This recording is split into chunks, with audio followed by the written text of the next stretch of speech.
over the edge. Feel like I'm floating through the air. The pain I felt is paid for, all is said and done. Oh, I am restricted, fixed upon the web. I need to kick the habit that my mind is breathing in. Break out, I've got to see. Spent all my life holding all of it closely. I played it innocent, a feel of discontent. I'm finally facing it all, fearless.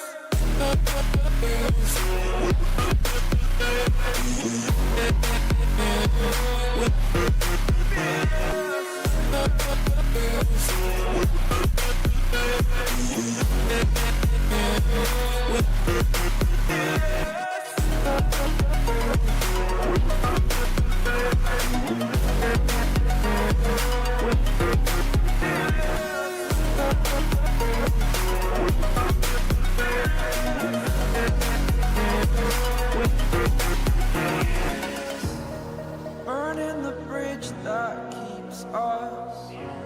I'm here and I'm feeling fearless. Exaggerated, that's what you assume. The story's over now, I must conclude. I am conflicted, watching where I step still, hanging in the balance. Not the life I want to live, I want to take it all. Standing tall, fear outweighed the person you are. Oh, break out, I've got to see. Spent all my life holding all of it closely. I played it innocent, a feel of discontent. I'm finally facing it all, fearless.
Hello everybody and welcome back to the main action of the China Open, as now we enter down to the last 8. Naporn Saengkham against John Murphy, the players that have both managed to defeat the players from the top 16. Of course, Naporn doing that on 2 separate occasions whilst knocking out Judd Trump and Ronnie O'Sullivan. He doesn't really get any better than that particular combination. But, of course, for contrast, you have to give massive credit to Murphy. He didn't really have it easy. He had to get through Matthew Selt and Xiao Guodong. He's done that very, very well. And he's lost 2 frames only so far in the matches that he had to play. So, I think when it comes down to Murphy, he's still going to be by far the favourite in this match. But remember, this is exactly what we said about someone like Ronnie O'Sullivan. He was playing up against Naporn Saengkham. And I think ultimately what you must do is to ensure that you do not underestimate your opponent and you just feel, well, it's going to be a walk in the park for Ronnie, because, as I say, that's what we sort of expected to see from someone like Ronnie O'Sullivan or even Judd Trump, especially, I think, when you had the first match of the whole tournament. You know, Trump certainly was full of motivation when it comes down to that particular aspect of the game, but he still wasn't quite able to make it work for him. And unfortunately lost out 6 frames to 3. Ronnie lost out 6 frames to 4. So with that particular logic, you would expect to see a decider. But I think when it comes down to Saengkham, I think you have to give him a little bit of credit himself, because I think he will be down to... His scoring has been good. As I say, I think his positional play against Ronnie was way below average, but I think the pot success was actually quite decent for him. And with that, you don't really have to play well every single match that you're actually going to be performing out there, because, if you do that, you may find yourself in a difficult situation. But I still think there is going to be plenty of surprises there that Nippon can demonstrate us. But when it comes down to, if you want to forget about surprises, I think it's going to be all down to Murphy. We know what to expect from Sean. He's been incredibly consistent throughout the last 6 months, and I don't think he's going to be looking to try and slow down. We've seen a lot of seeds to be taken out. We've seen Mark Selby to defeat Karen Wilson in a very dominant fashion. Don't know what happened, but if you watch the match against Aaron Hill, if you watch the match against Mark Selby, Wilson looks like he's aged about 30 years since the Shanghai Masters. I don't know what he's down to. He seems to be very happy when he's in public, but as soon as he gets to the table, it's down to a serious face, and it's down to a struggle in the performance as well. So, yeah, I think with Wilson, it's an interesting one, but I think you can certainly write him off in that race for the #1 spot. I think you're going to have to give a little bit of credit to Robertson, because I think the guy is genuinely looking to try and regain that world #1 spot for the first time since 2015, when you have to say, even though he's won his title in 2011, I still think 2015 was very much down to prime Robertson at that stage. So, my prediction for this match, a very comfortable win for Murphy. I know I said that with Trump and O'Sullivan, but I mean, surely you can't make it 3 top seeds in a row that you're going to eliminate one after another. And when it comes down to, analysing the players that he had to beat, I mean, Trump is, I would still say he's quite consistent when it comes down to to lower seed players, and unseeded, of course, as well. But I think when it comes down to Ronnie, listen, anything can happen. I think the fact that he was able to come back, didn't really have to come back though against Trump. He had a 2-2 and a 0-0 draw. Trump never led in that match in particular, so I feel like being down 3-1 to Ronnie would have been a bigger issue. But listen, Saengkham managed to dig deep, and now he finds himself in a very good position to try and challenge Sean Murphy out there as well. I still think Murphy, by far, is going to be the better player of the two of them based on form and based on the results. But when it comes down to who's going to be a better player on the day, it always comes down to, whether you're going to play well. We've seen that multiple times last season, where Murphy was going to be looking like he's going to be the favourite. Then, we come to that actual day, and then it doesn't really look like that. So we're going to have to wait and see what happens. But as I say, I think it is very much Sean Murphy's match to lose. But as he was with Trump and Ronnie O'Sullivan as well.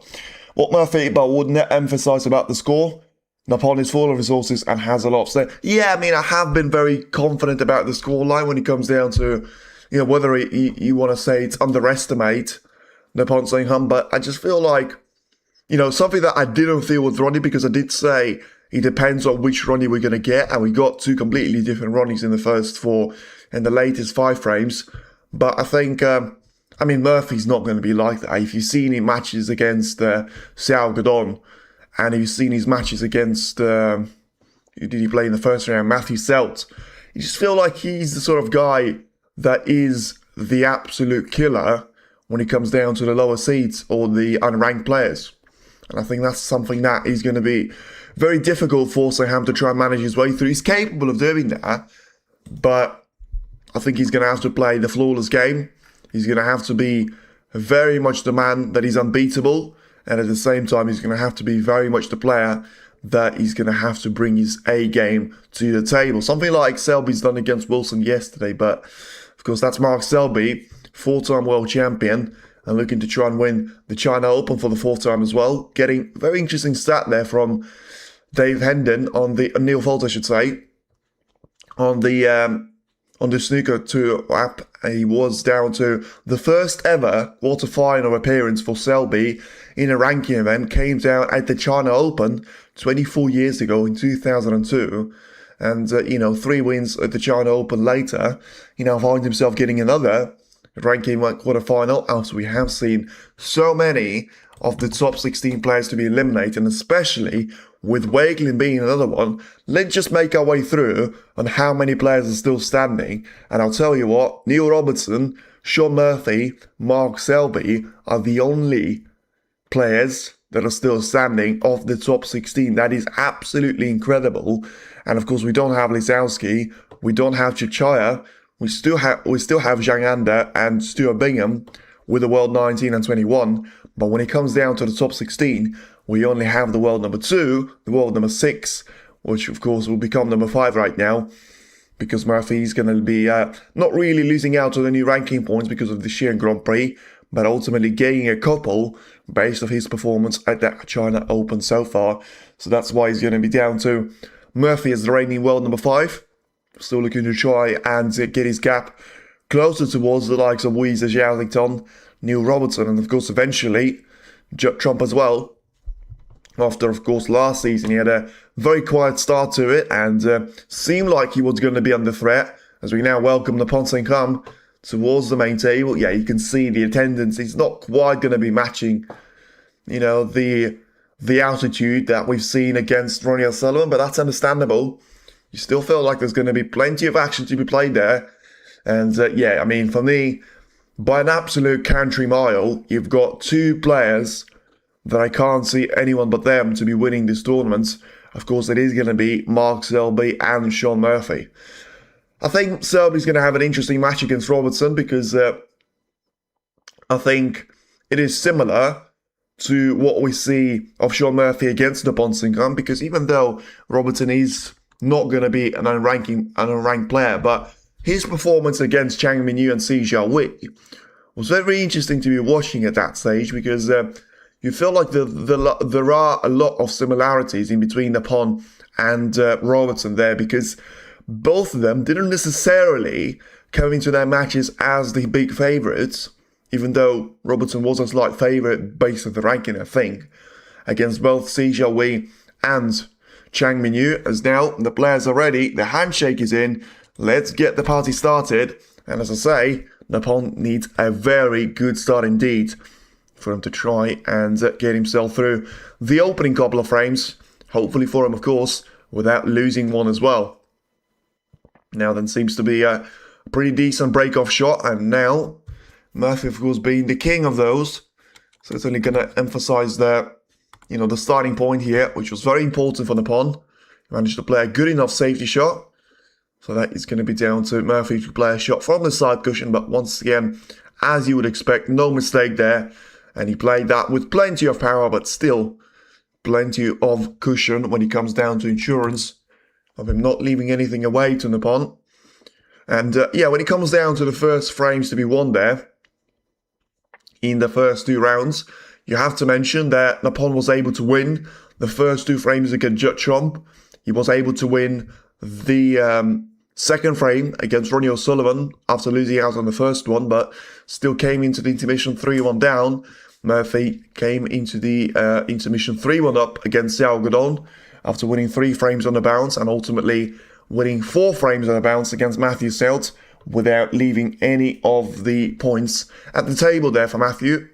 So then we'll see on what's going to happen for Shaun Murphy's point of view, as he now is going to try and exploit the area of the cue ball, trying to play that one towards the top part of the table here, and ultimately still allowing that cue ball to see the red on the left-hand side, but you feel like the blue might just be getting enough there in the way of that red not to be available for the potting angle, and that's exactly the case.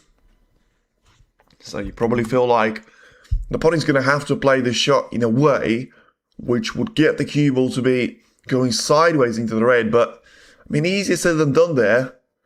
He may just have to try and play into the pack of the reds on the left-hand side of the pink. That's what he's tried, but felt like he got a little bit too close towards the jaws of the corner pocket and got down on the blue. rather than trying to make his way past the blue at the top side of it. But still, no contact made, therefore, no chance given away here to Murphy.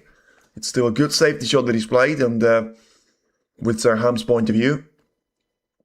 The question is with Murphy, what can he see with those 5 reds at the right corner? And there's the answer. And look at that for a positional shot. This is exactly why I'm saying we're not going to see the repeat of what happened with Trump and O'Sullivan, because I don't think we've seen, those shots at pretty much any point of performance there from Ronnie O'Sullivan or Judd Trump, as now Murphy gets himself into a brilliant position and manages to sort out the situation with the black on his very much first shot of the match.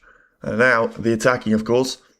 Let's see the way that he's going to try and approach the reds in towards the left corner. Well, I tell you what, we've certainly seen plenty of those shots in the matches of Nippon Saengkham, Judd Trump and Ronnie O'Sullivan.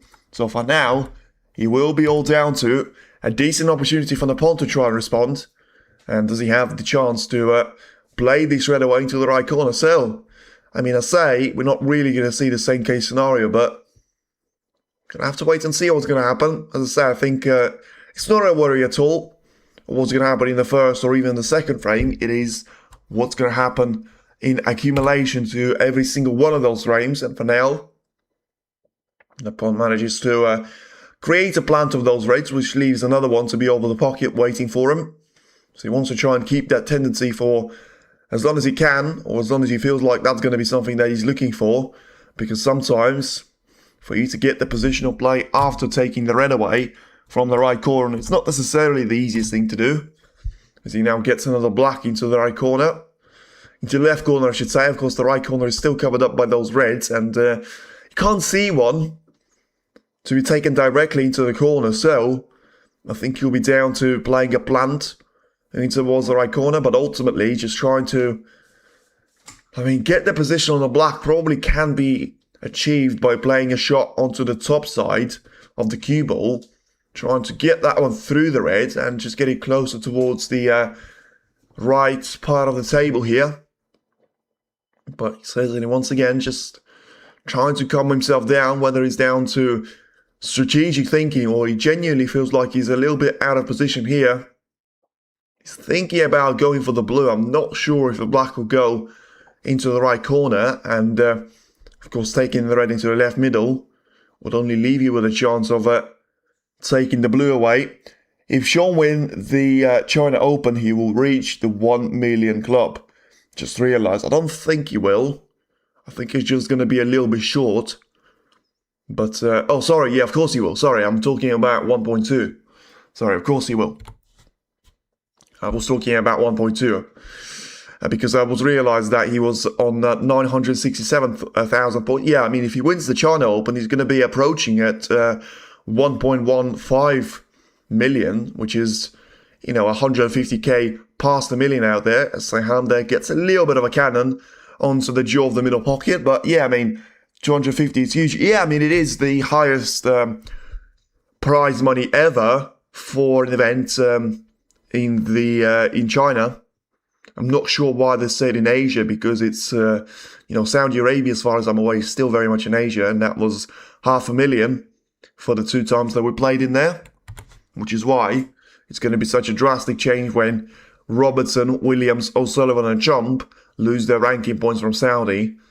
But yeah, whoever wins this tournament is going to be a huge threat for the world number 1. Whatever you think outside of Robertson and Murphy, of course. If somebody else wins it, if Saengkham wins it, he's going to be rising from the world number 45. I'm pretty sure he's going to jump into the top 16 as well, actually, if he wins this one. Just about, but I think he might crash out of Ding Zhuhui and get himself in the top 16. That's how much of a difference it's going to be, because you don't lose any ranking points. You lose a couple for the Xi'an Grand Prix, but it's still going to be held later on in the season, so you're going to be able to defend those points. But I'm pretty sure, last time I checked, Saengkham doesn't really care about Xi'an Grand Prix when it comes down to the ranking points of 2 seasons ago. He now plays a careful shot on the black for now, being really able to get himself within that window of playing some good shots, making sure that he's got himself a line, trying to take the red away in towards the left middle, and once again playing for the black here, so not really interested in going back on for the blue, and could still be very much a massive problem there for Murphy if he does see that mistake of the reds into the left part of the table to be, well, the one that proves to be the ultimate and the fatal mistake when it comes down to this particular frame. For now, it doesn't really seem like that from the first shot that Saengkham was left, but 38 points later, all of a sudden it does seem like he's put himself right in that window. Little Murphy's so funny watch. Well, we'll see. It doesn't seem like he's going to be in too happy of a mood for now, but he doesn't really have a reason to be. As Saengkham gets another red into the right part of the table. So then 31 points is the lead when it comes down to Saengkham. And as I say, I've still got plenty of reds that I can see. And of course, he's going to be seeing on as well.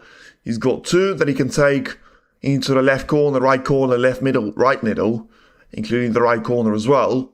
And then he probably got 1 more red that he can easily get in behind of, but probably only for 1 pocket, it being into the left middle.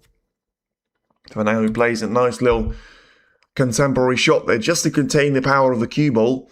Make sure he's still going to be playing for the easier red here. And I think it may not prove to be enough though, those 3 reds. I think he'll be a little bit touch and go, but of course he's still going to have a pack of 3 reds right next to the pink, and that is going to be very much the factor which would allow him to play a shot to get the pink away there from those 3 reds. And therefore, if he gets one of them to be heading into the pocket, the other 2 automatically, unless, there's going to be a 1% chance of a window where he gets super unlucky with that, the other 2 will, of course, become available straight at that point as well. And I think when it comes down to an opportunity for someone like Murphy here, I think he doesn't really have to worry about this first frame too much. He was always going to be help if he was able to win that one, but on the other hand, if he's unable to do that, then he will come down to a shot on the yellow here to try and take it away for Saengkham, of course. But of course, if Murphy's unable to win it, then he's still got plenty more opportunities. And now, I'll tell you one thing, the positional play of Saengkham so far has been absolutely flawless. The opposite of what he was against Ronnie O'Sullivan there, because even though he had a really good second frame, and he had a couple of really good clearances as well, he felt like he was running himself out of position very much consistently there. For now, no such issue here. And yet another great shot from the yellow, as I said. The 3 reds that he will need next to the pink there, most likely, for him to win a frame in the current visit to the table. Well, he managed to get one of them in towards the right corner, and as I said beforehand, you get one of them in, the other 2 become available very much straight away for you as well.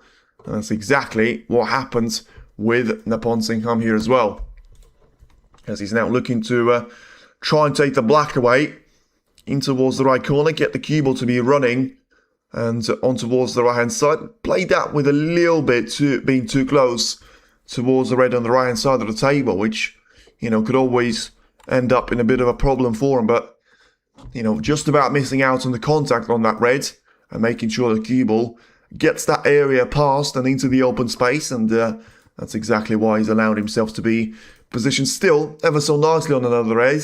And I think he's about to get himself on a frame ball. And Harley Naporn, Gothaland. Naporn is going to win. Everybody's with you, Naporn. Well, listen, it's down to... Thank you for that, Letitia, by the way. But I think it's down to... We'll see what's going to happen with someone like Naporn there. But I think down to someone like Murphy, he's still going to have an opportunity. But at the same time, I'm not sure if he's going to get an opportunity every single frame out there as well. As we've seen Naporn to be playing yet another red into the open play. The frame is now over. So he managed to play the first encounter at a perfect pace for himself, and now setting himself up for a very interesting second part of the match here, because if he gets the second frame on the board there, tell me he doesn't really become a favourite when it comes down to the overall picture as well. Wishing Murphy to win. We'll see what's going to happen there. I still think he's going to be by far the favourite, as there is a big bounce off the cushion Saengkham trying to go all in for the century, not quite being able to do that on this occasion, but still a very healthy break of 81 points would put him right in that window of trying to get himself an early lead ahead there of Shaun Murphy. It is now Naphon Saengkham 1, Shaun Murphy 0. After 15 minutes of the action, we're now seeing the player from Thailand to get his nose ahead, and now Murphy is going to be the one playing catch-up despite actually having the first opportunity in that particular frame. And Saengkham was just way too clinical when it comes down to the only opportunity that he had. Yes, it was a good one, but you still have to say the first couple of transitional shots weren't quite as easy as they looked. And yeah, he was able to manage his way through that position without any sign of errors. And now positioning himself very nicely indeed to play some nice opportunity shots as well, as it's now Naphon that leads Murphy by 1 frame to 0. Straight away, I think it's not the end of the world. It won't be the end of the world even if Murphy finds himself 2-0 lead, 2-0 of a gap to overcome. I think 3-0 does become a concern, but I think at a 3-0, you're going to have to ask yourself how well Murphy has actually been playing there. And ultimately, you know, is it being all down to Saengkham to be playing so well, or is it going to be down to, you know, Murphy to giving up the positions a little bit? I'm sure you'll bounce to win the second frame. Well, I think we'll see on what's going to happen, but I think, listen, whether it's going to be in the second frame, I'm sure he'll bounce back, but I am a little bit surprised with what I've seen from Saengkham there. I mean, no sign of any pressure, no sign of any nerves, no sign of any rustiness, and no sign of the same old story where he had against Trump and O'Sullivan, where, as I say, I think both Trump and Ronnie allowed him away into the win, and you probably could say the same about Shaun, but I think there was a massive difference in between the way that we've seen that match to be played in the in relation to the first frame against Murphy and the overall picture against Trump and Ronnie O'Sullivan. I know it's only 1 frame, but apart from that second frame against Ronnie, we haven't really seen that version of the pond where you get 1 chance and you're going to be able to utilize it to full extent. So we'll see what's going to happen. As Peggy Lee there just letting Shaun Murphy know, as she was trying to make eye contact with him for a while, but he clearly thought he was going to have to wait for a little bit longer. He doesn't, and the second frame is about to begin, with Murphy to be the player to break off. What is this guy Naphon doing in rank 37? He's being on the rise, that's what he's doing. He's certainly going to be rising from the world number 45 to the world number 37. 8 positions gained already, and he's only had to win 2 matches. Yes, massive matches, absolutely, but when it comes down to, he could have easily played unranked players as well in at least one of those encounters, and you know, still, it's a massive jump for him already.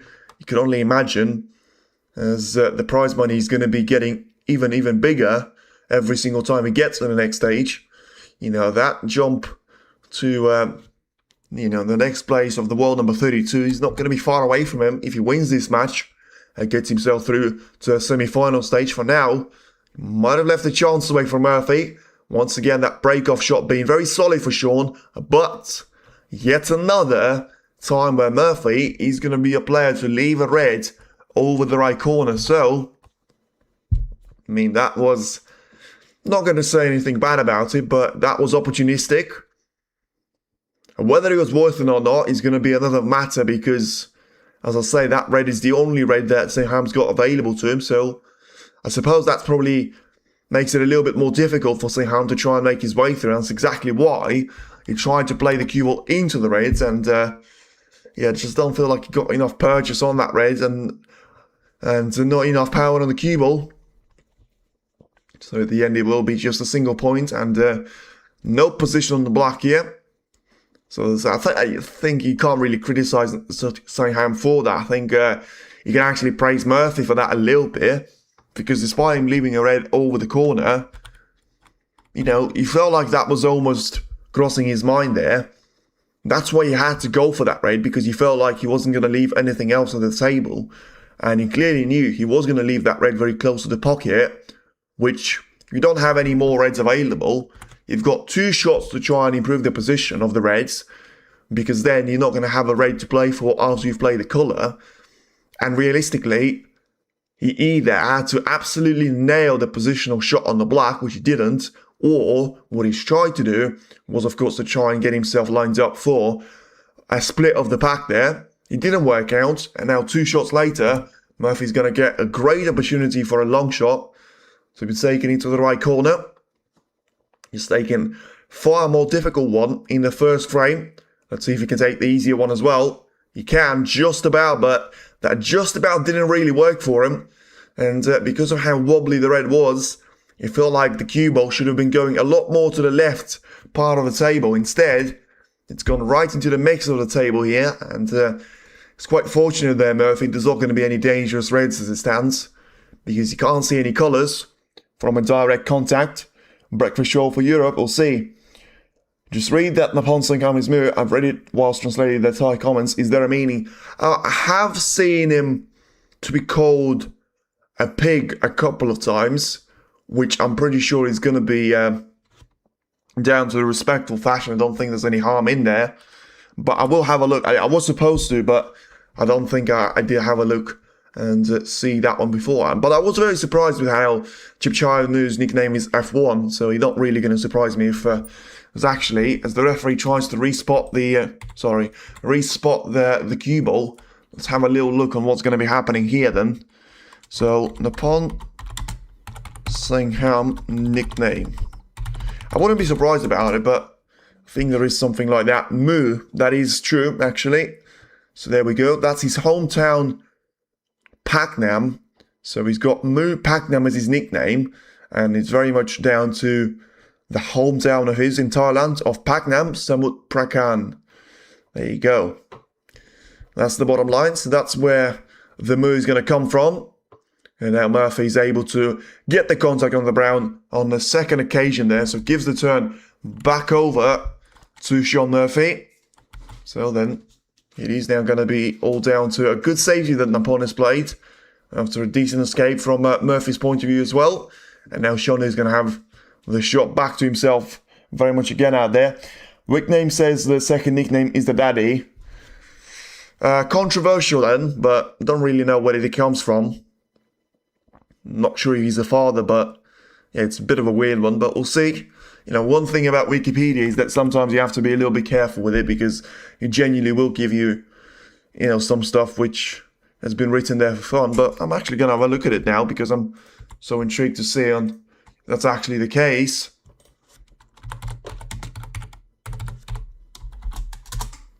See what happened with Murphy's break. He decided not to go for it. Yeah, he is actually known for the affectionate nickname the Daddy, and he got it after a memorable double celebration at the 2022 World Snooker Championship, and that was very much down to him getting the first child of his own, a daughter which was born 3 weeks earlier back in Thailand while he was in Sheffield competing at the World Championship. So there you go. That's the reason for it. And now we are going to see, once again, an opportunity here. The safety battles have been won by Murphy very consistently throughout the match so far, but his positional play has been a little bit out of order there when you think about it, because now he's got a shot the black to be taken, and let's see if he's actually going to be able to achieve this one, because it's quite a thin cut. He needs to be careful with getting the black in, but also he needs to try and wobble that cue ball through a gap in between those reds, and therefore just put himself within that window of trying to score more than 8 points, which was the maximum that he achieved in the previous frame, of course. Now then, looking at the reds at the left part of the table, let's see if he's actually going to try and play that one in. He has. So, yeah, I think it will probably be down to a position on the pink here, which he's looking at to be taken into the same pocket. It'll be interesting to see where the pink is going to be respotted once it gets in towards the pocket there. Is it going to go onto its own spot, or is he going to have to go all the way onto the brown spot there? There's the answer. He'll go back onto the position that he was supposed to be at. There's another red. He's going to disappear in towards the left middle. Now, the gap that he has is going to be 12 points to the pond. as he's still trying to get the cue ball lined up for the Reds, taking towards the left corner. Whether it's going to be the one slowly above the pink or the one slightly above the black there still remains to be seen, but yeah, this is a lot like the Murphy that we expected to see. Nailing the pot success so far, straight into the middle of the pockets on every single one of those shots that he's played. But at the same time, just making sure he doesn't run himself anywhere near to be out of position. And I still think, if he gets himself a frame on the board here, especially in the fashion that, sees so little time taken in between the shots, which, does seem beautiful to watch as well. Seems to be down on it, thinking for about 3 or 4 seconds, clearly realising what he's got to play on the next shot as well. And as I say, the pot success doesn't seem to be an issue as it stands. He's now on 37 points of a break, 38 being the total points. And therefore the advantage that he has over the Saengkham is going to be up at 34 there, as he gets another red towards the left corner. So he managed to eliminate a couple of difficult reds as well, especially the last one that he just potted. But at the same time, he still needs a good shot on the black to get the cue ball on towards the left-hand side of a red to be taken into the right middle. What was the pawn's break in the first frame? What did it end on? I think Murphy's an awesome break builder. He ended on 81, I'm pretty sure. And Murphy's right now responding with 46 of his own. There you go, average break being 81. Yeah, he could have made a century break out of it, but he has messed up the red along the cushion. He sort of bounced that one away slightly, but Murphy messed up there. Never been a fan of players taking the power away from a shot like that, and I don't really understand what he was trying to achieve, because he was playing a shot from the blue on towards the reds and the pink. The pink was always going to be the separator in between the reds and the cue ball, and whether he catches the pink sideways, he may just be able to remove the pink without touching the reds, which doesn't help him, or he can play the shot that he has played, getting very straight and very much full ball onto the pink. But because of lack of power, the pink is going to be getting away from the reds, but the cue ball, because of it not having enough traction, it was always, to me, just going to stick to those reds. So yeah, it's going to have to be a safety here for Murphy, and it's going to have to be down to a careful safety shot to be played, trying to bring the green into equation as well, and therefore just get himself lined up with 47 points as the advantage. And ouch. Well, yeah, as I say, I mean, just a little bit weird, I would say, from Sean, but I don't think he's going to be worried about that one too much, because the position is not ideal for Napon, and especially now, since he's going to miss the contact on the red altogether, he will leave a long shot away. I think Murphy's going to be taking that one on there, certainly having a look at it, but as I say that, Murphy has already made his mind up. He's going to ask the referee to put the cue ball back to where he was. And of course, Saengkham needs to make sure he gets this red on the second attempt. Otherwise, he's very likely to have the need to, reposition and rethink the strategy for that shot, as he's now thinking about trying to take that red away. Once again, clearly trying to play with, an element of a cross double, which means plenty of side spin on the cue ball, because you basically need the cue ball to go onto a position of the red, puts the yellow to be about as safe as he can be onto the ball cushion, which is not really going to help his chances. And I think that might just be the point where Murphy will go for the red onto the right corner right now. My earlier pick has failed me. My new pick is Selby, who's not my favourite player. Yeah, but as I say, as Murphy now goes for that red, makes it into the corner, and yet again, it is the long shot machine which strikes again there. For now, when he comes down to this season, by far the most consistent player with his long shots, and the most consistent player overall, you probably have to say, getting himself through to the second round of the Shanghai Masters, losing out to Weezer now, as I still say, being by far the favourite in this match against Saengkham.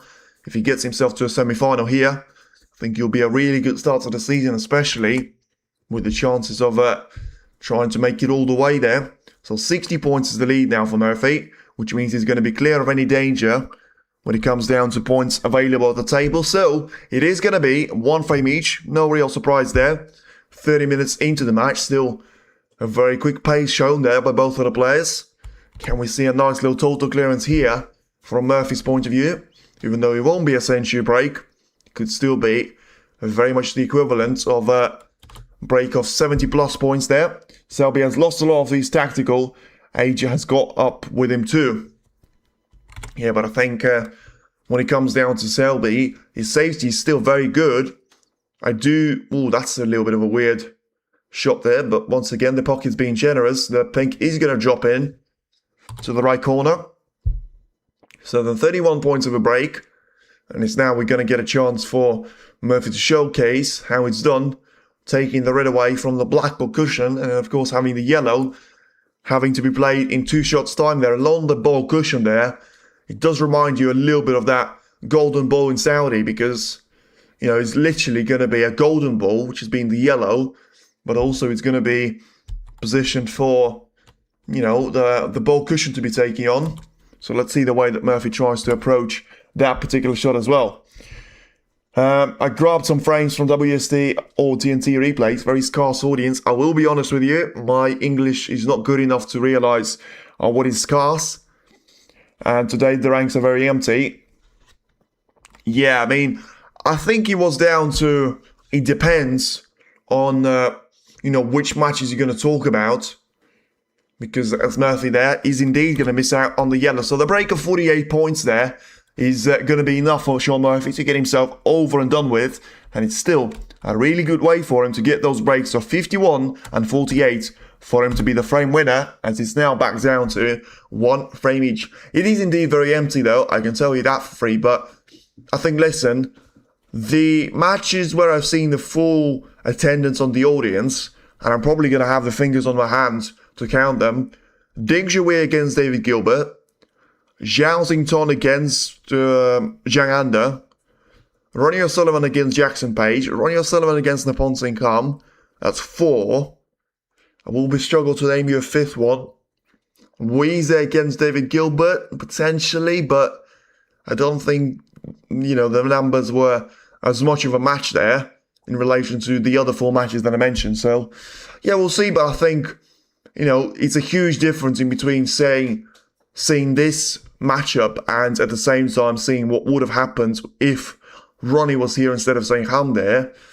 You know, I think it would have been a very different story. But at the same time, Naporn deserves to be here. And, you know, I think naturally, of course, you want to be either supporting a legend of the game, which Ronnie, of course, would be, or you want to be supporting a player from, you know, the home zone, which is, of course, going to be down from China.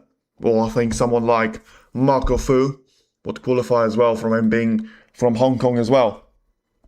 Majority spectators are young, unlike UK. It's weekday daytime and most need to work.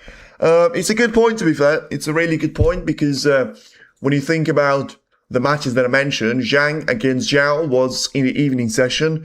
O'Sullivan played both of these matches in the evening session as well. And yeah, so it does actually make sense. Peter makes a really good point. Still a Chinese player at table 2, but not a lot of people. Okay. Yeah, I think Peter does make a good point. But listen, I mean, I don't think Joey Long is going to have exactly the same number of fans and followers as someone like Weezer, Zhao Xington, or especially Ding Junhui. But, I mean, I've also seen it is relatively quiet on table number 2 as well. But listen, it's up to them. And for now, they're still looking to try and establish the winner of the first frame, as Gilbert is right now the favourite of winning that first frame. And therefore, probably likely to make him to be the favourite for the whole match as well, because of how tight the actual encounter is. Whoever gets himself in front surely will be looking to try and develop on that gap even further.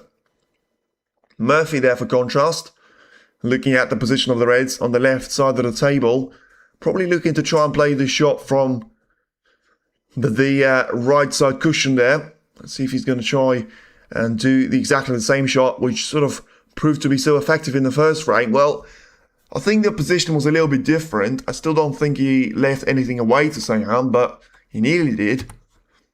A little bit too much on the pace, and the red at the right corner could have been available, but unless you go for a plant into the left corner, which surely there is absolutely no room for a shot like that to be played in the quarterfinal stage.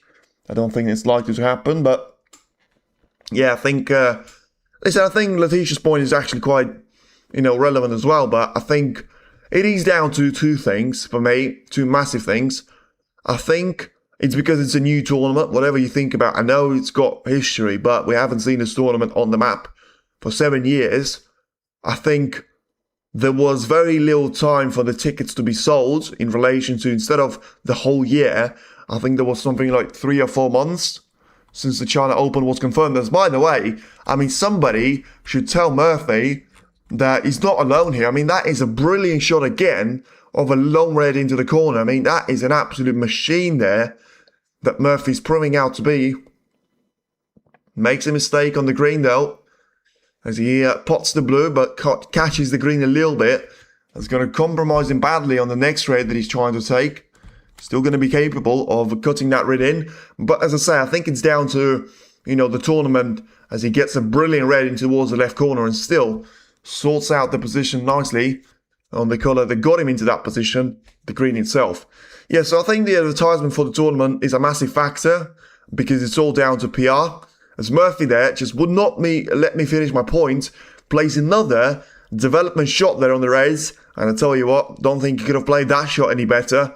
He didn't really get the outcome that he wanted, but he still got a red into the left middle to be taken, which is not the easiest one of all time, but it should be the one that gets him into the free space there, which he would have been looking for. And yeah, and of course, the second point, as the red disappears there from Murphy, is I think we're not really seeing any top players out there. With all the respect to Murphy and Saengkham, and I've got plenty of those, especially for Sean, but we're not seeing the Judd Trump, the Ronnie O'Sullivan, the Xiaoxington, the Weezer, or even someone like John Higgins or Mark Williams, which could still be very much getting the crowd based on their reputation. They're all out of the tournament, and the likes of Robertson, Selby and Murphy are still going to be in the tournament. Therefore, they will get the good chunk of fans, but I don't think it's going to be a very much matching the level of what you would have get this time the pack explodes. Yeah, exactly. And this is why, it was a brilliant shot there. Take nothing away from Murphy, but this is why I don't really understand why, in the previous frame he was taking the power away there. I understand you don't want to inject too much of it so that you lose touch of the cue ball, or you have got a risk of, the cue ball just sliding away from the colours or the reds and going into or next to the left and the right corner pocket. I understand that, but surely there's nothing which is worse than when you've played a really nice shot when it comes down to the part of the pink or the part of the reds that you caught, but you still feel like, well, the cue ball just hasn't travelled those extra 10 centimetres for it to be lined up on the left or the right corner. And that's, very much down to that particular point, which Murphy was able to develop really nicely in this frame. Played a bit of a bad shot there in relation to the placement of the cue ball. Just being too close to the right side cushion after a contact with the red. Needs to recover, does recover.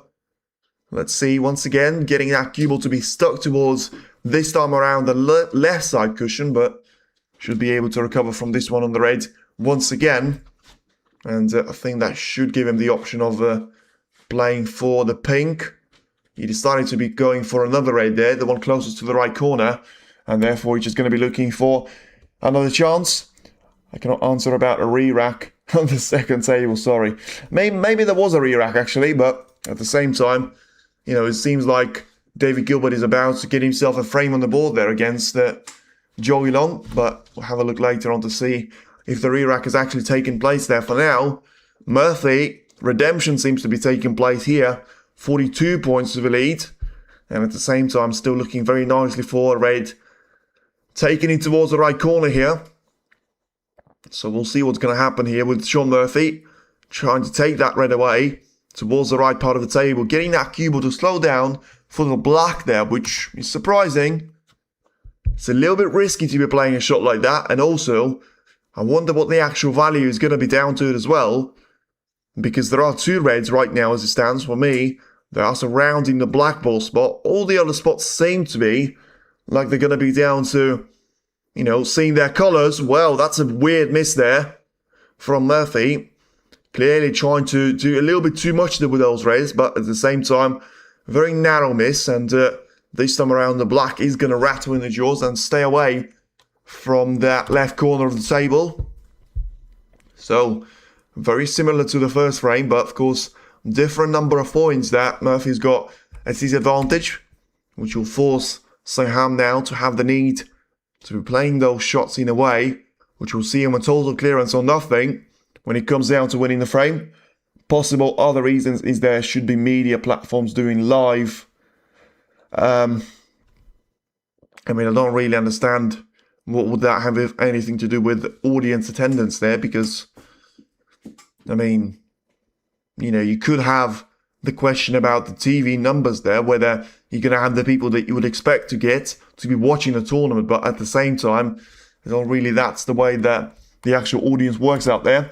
Has he left anything for Nippon? He's left him plenty of things out there. The question is, has he left him enough to try and win the frame? And the bottom line is, probably not yet. 6 reds at the table, hence 75 points at the table as well. One of them is going to be in a bad position. 2 more are going to be in a bit of a questionable position when it comes down to having to play those shots well.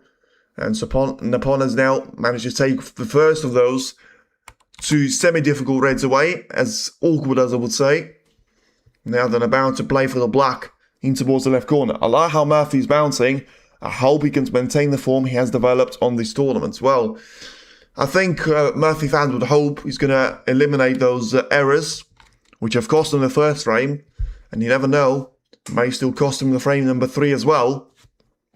And the Saengkham now, probably smelling blood there.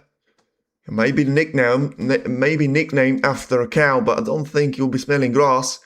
I think he'll be smelling blood there, and there's a real chance for him to try and get away from Murphy here, and guarantee that he'll have a scoreline which is going to be about as good as anything that he's produced after the first 4 frames. Just a reminder, he has played Judd Trump and Ronnie O'Sullivan against Trump. He had a 2-0 lead. Trump was able to come back very strong and get himself back down to 2 frames each, and against Ronnie, Saengkham lost 3 out of the opening 4 frames and had to find himself being 3-1 down on that particular occasion.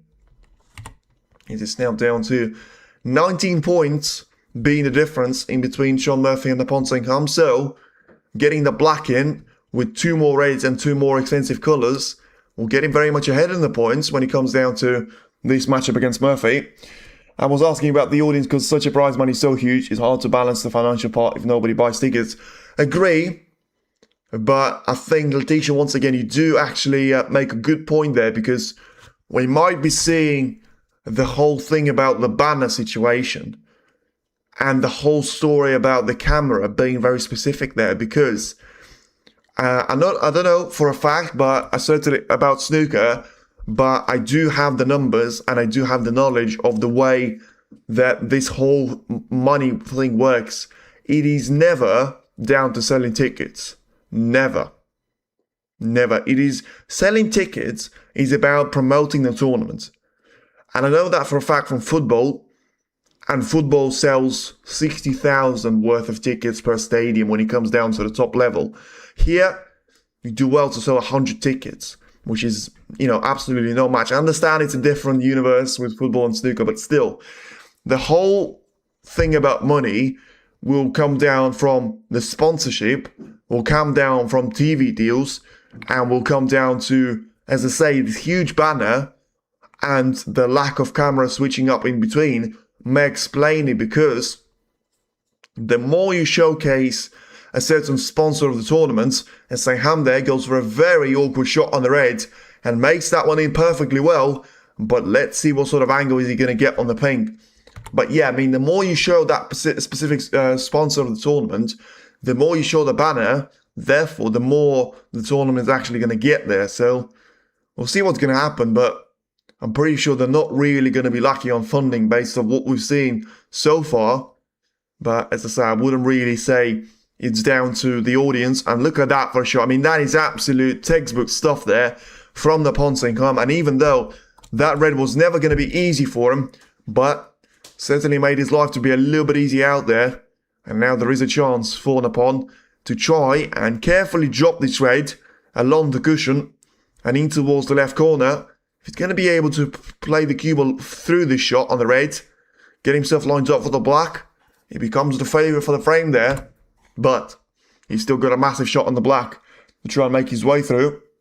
Yeah, you can see in tennis too, they're fighting back there and players are getting rewards with media strikes, etc. Yeah, but I mean, tennis once again is one of the most popular sports. I mean, you know, they're protesting there. Oh, that's a massive mistake though. I did say it was always going to be difficult when you place the cue ball to be on the side cushion on the previous red, because no matter what you do, you're going to have that red on the side cushion. Napon clearly felt like he didn't want to play for the blue, maximise his chances of playing for the red. But now as Murphy takes the yellow away, the black was missed there by Napon, and that could well be the turning point. Certainly in the first mini session, because now, instead of Saengkham getting himself within a couple of shots of getting the frame on the board, as Murphy wobbled both the green and the yellow, by the way, so needs to be a little bit cautious.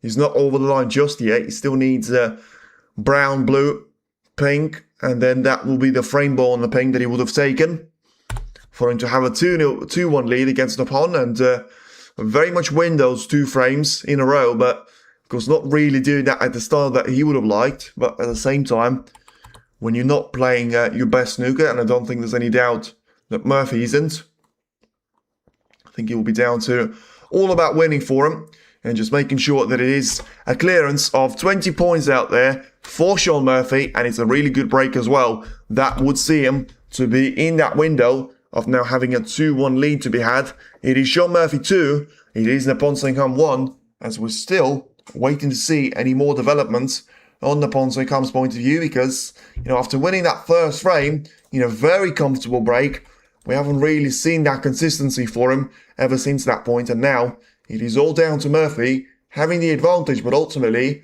having the momentum as well to try and carry into the 4th frame as we approach the intermission out there as well.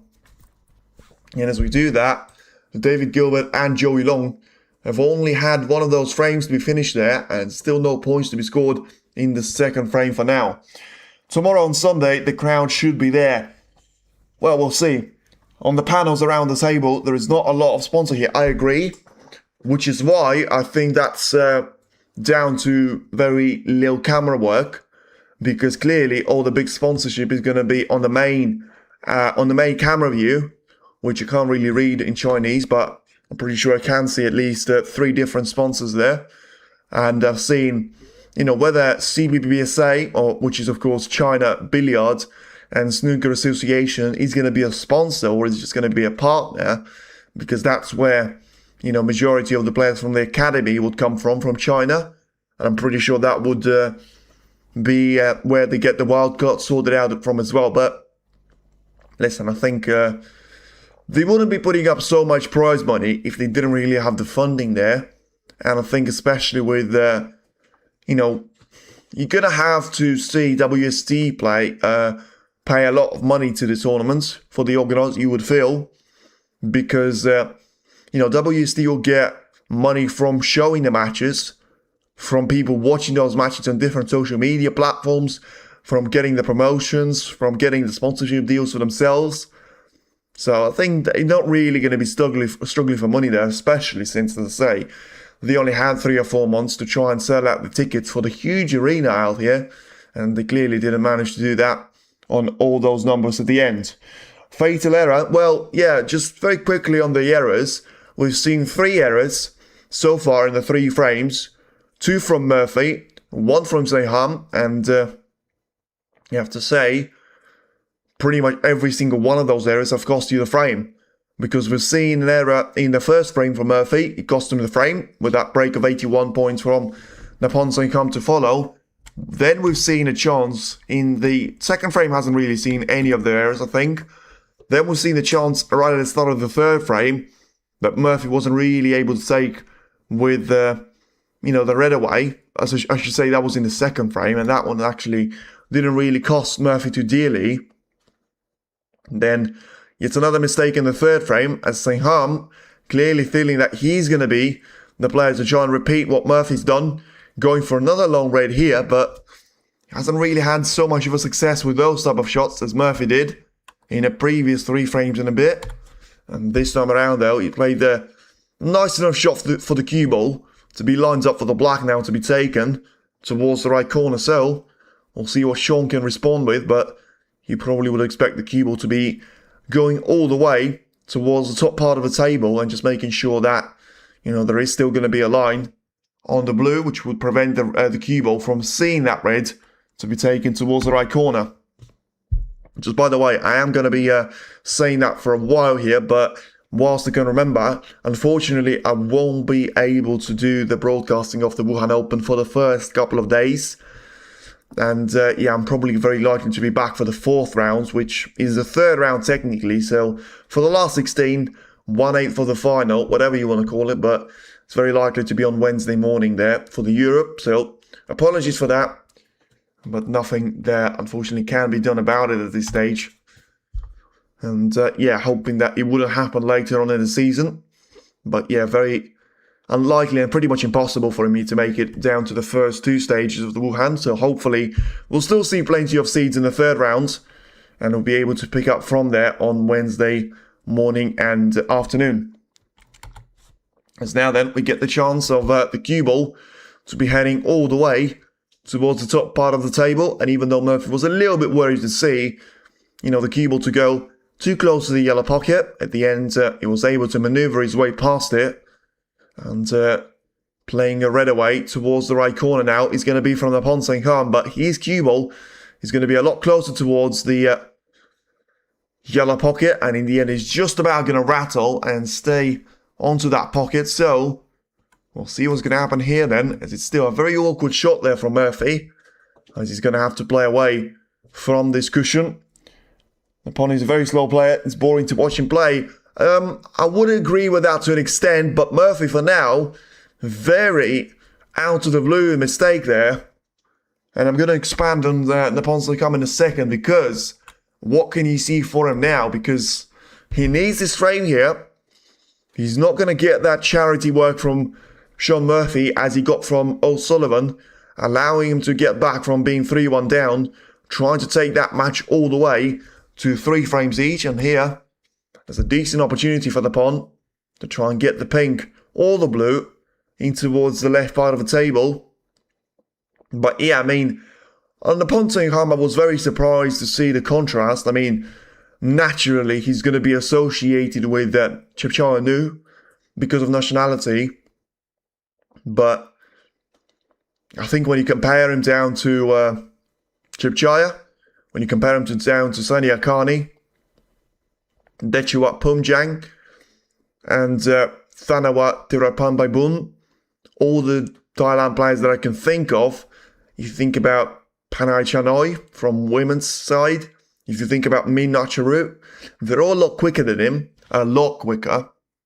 And I would say 7 seconds on average, which is an awful lot of time. But I think when he comes down to the pawn, as he's now going to miss out on the red to be taken into the corner. But yeah, this is going to be a challenging position for either one of the 2 players. But yeah, I felt like with the pawn, he plays the game differently. He tries to achieve a different result to what Chepchaya, to what Sunny, to what Mink and what Panchai do. He decides to analyse the position a lot more, whereas, especially with Chepchaya there, he sees a red, he sees a colour, he'll go for it, and then he'll know that if he's not perfectly lined up for that black, he's going to be able to try and recover. And that's what his game is built on. So whether we're going to see that from someone like the Saengkham out there, but we have to wait and see what's going to happen. Is it me or Murphy wants to spread the pack very early in each frame? Strange, isn't it? Not really. I think the whole point of his break-off shot invention was down to doing that. I think he wants to, and it makes sense from different points there. Murphy's struggle, the only struggle that we've seen from Murphy is taking those half awkward reds, because once he ran himself out of position in the second frame, as by the way, one of the first times we're going to see Murphy to miss out on a long shot attempt. Let's see if he's got cover on that red though, because he missed that red by quite a bit of a distance into the right corner. Now let's see if he's got the covering behind the green.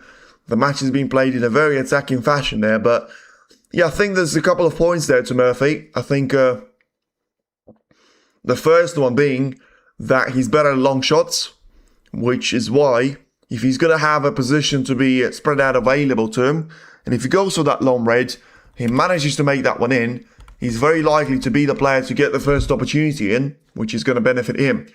But also, who's going to be the player when it comes down to getting that first chance shootout? So if you get yourself a chance in a frame, who's more likely to actually win the frame as well? And I think we've seen the answer here with the pawn getting 2 opportunities, but once again, it's not being anywhere near enough. The positional play on both of those times, and it does seem like he's only going to be able to score 9 points here out of the 2 visits to the table. For me, so it'll be more boring to watch. I would disagree.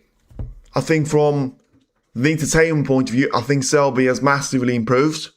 I know that his match against Wilson took a long time, but I think Wilson was being part of that as much as Selby. When it comes down to, he just wasn't playing well. And of course, Selby's not going to be all down to entertainment. He's going to have to make sure he wins the match. And he still won that match in sub 3 hours, which for 7 frames is borderline on the average. So I think Saengkham is more boring to watch. But I don't really think there should be a point like that to be made at all. I saw a meme on social media showing Napon in front of a ghost, have slaughtered Judd and Ronnie, and now he's in Murphy. Yeah, well, I didn't see that meme, but I can imagine it. I'll tell you what, that thing with a sickle, it's basically a meme of death there, isn't it? Because the death has taken the person in the first door, he's taken the person in the second door. Don't really think we've seen enough for the death to take the life away from the third person as well. I think Saengkham is getting back to that struggle where he's not really getting the most of his chances. We've seen that in the previous frame, down to missing that black away from the right corner. And we've also seen, a couple of misplaced positional shots in this frame as well. I think we're about to see a chance here for Murphy. And somehow, the red that he plays in towards the left corner has got one of the reds very much thin on the edge, and he's gone all the way along the black cushion there. Never going to pot that red away, but always going to leave it available to Murphy. Now we're about to see if Sean is going to have the opportunity to try and cut that red towards the left corner. We'll see if he's going to be able to do that here, but it's got a very important shot indeed to try and play and get himself on through a red. Well, it doesn't seem like it's something that he's done. And yeah, he tried to go for a powerhouse shot there. Felt like that probably was the only way for him to go for that shot as well. Because he always needed to, to control the power of the cue ball. But I feel like if he was playing for a gap in between the brown and the pink, he could have easily get stuck in between there. And therefore, he would not have been on any one of them. So he decided to go for a little bit of extra power. It didn't work out for him. And now Murphy will have to play the cue ball away on towards the green here and make sure it is going to be just a single point that he scores. And back down to the safety battle yet again here to be seen between the 2 players. As now Saengkham is looking for the red to be taken on towards the left side cushion. Playing that with a cross double will probably be the easier solution to him. But once again, had to do a little bit better when it comes down to the reds at the right part of the table, but a little bit fortunate that he's going to get the cue ball to get stuck in the jaws once again of the yellow pocket, not for the first time in the frame. And now, the moment of truth is going to come for Murphy. Can he see the red on towards the right corner for him to be taking, or is he going to have to play a shot which would be a little bit different to the one that he's looking at right now? He's got 2 reds very close towards the right corner, but my question has to be down to what do you do with the cue ball? Even if you pot the red there, well, The black is nowhere to be seen from that particular angle. The pink is going to be covered up by about 7 reds on the way, even though the pink is in relatively free air right now. But for that specific scenario, so Murphy just decides to take a very careful shot there on the reds. And even though I think he's left one to the right middle to be taking on here, I still think there might be a chance for one of those reds to be taken away. And therefore, a chance for that red to be taken in towards the right middle here. Could be an easy shot if the cue ball been a lot closer towards the red, but of course from this angle, but ultimately from the position of the white, you just feel like it could be a lot more difficult than it looks. And once again, Saengkham just trying to analyse all the potential outcomes of what we're going to see out there. He's trying to break build. It's normal for him, but risky, of course. Yeah, I think for Murphy, it's it's down to playing the percentage game, and I think he's doing that quite well. Apart from him not taking his chances too well, I think when it comes down to the attacking aspect of the game, Murphy's going to be the favourite in pretty much anything here that you think about. Therefore, he's going to have to try and exploit that advantage that he's going to get, which he has been doing so far very consistently in the previous 3.5 frames, but let's see on how much can he see past the green, and the answer is a lot. So he's going to have to play a massive shot here, and I tell you what, he may have got a little bit unlucky there, but he may have been very lucky in an unlucky situation. To explain what I mean by that, played a brilliant shot along the cushion, tried to avoid the cue ball to be rattled in the jaws, but once again, I said he was lucky there because he could see the black taken away into the left corner, which didn't really seem possible, but it was still a difficult shot. He was very much down to a one-shot wonder for the frame, and it didn't really seem to work out for him on that particular occasion. So, he'll be down to Saengkham to play a shot into the right towards the right corner, get the cue ball lined up for the black to be taken. He can leave that one in the pocket for a while, but I don't really see a point in him doing that because it's not quite as a red, where you can just push one red over the other and make sure, you sort of eliminate one, but at the same time you keep one to be over the pocket. But his decision is made, and he's going to have to try and go for the pink in towards the right middle, which I think is the wrong decision, but he clearly feels like he can see better than I do. Let's see on why did he play that shot in such fashion, and what is he going to be down to playing right now. Clearly can see through a red in the middle of the pack there, of the 5 of them, which is a great news for him to see, of course, as well. But yeah, I don't think that was down to that particular reason, but he completely messed up there on the cue ball's control. I think he should have played that better in relation to he couldn't quite catch it with a straight line, therefore the cue ball wobbled slightly to the right, caught another red, and now he's going to be very much merged towards the pink. He's still going to go for the green, but, I said it was a one-shot shootout for Murphy. I think it's now down to a one-shot shootout for Saengkham as well. Can he make the green in? He can't. And he's about to bring the cue ball back down for those reds. So, one mistake from Murphy countered by much bigger mistake from Saengkham, because you could completely understand that mistake from Murphy. It is incredibly disappointing for him, but at least he came out of somewhere. That mistake from Saengkham came out completely out of nowhere, and there was no reason for him to be playing a shot like that to compromise the cue ball and to force himself to be taking that green on. And now I think Murphy, once again, he's going to be back in the seat for being the favourite for this frame. So 14 points right now is the difference here from the pond, but it felt like he wouldn't really stay like that for a long period of time. As we get the cue ball slightly closer towards those reds at the right part of the table. Can Murphy now finish the frame? How are the reds spread? They're spread really well in relation to 6 of them, as he puts the first one away, but they don't really want the contact on the red, but able to avoid any further trouble. And he's still going to be lined up nicely for the red to be taken, the black I should say, to be taken in towards the left corner.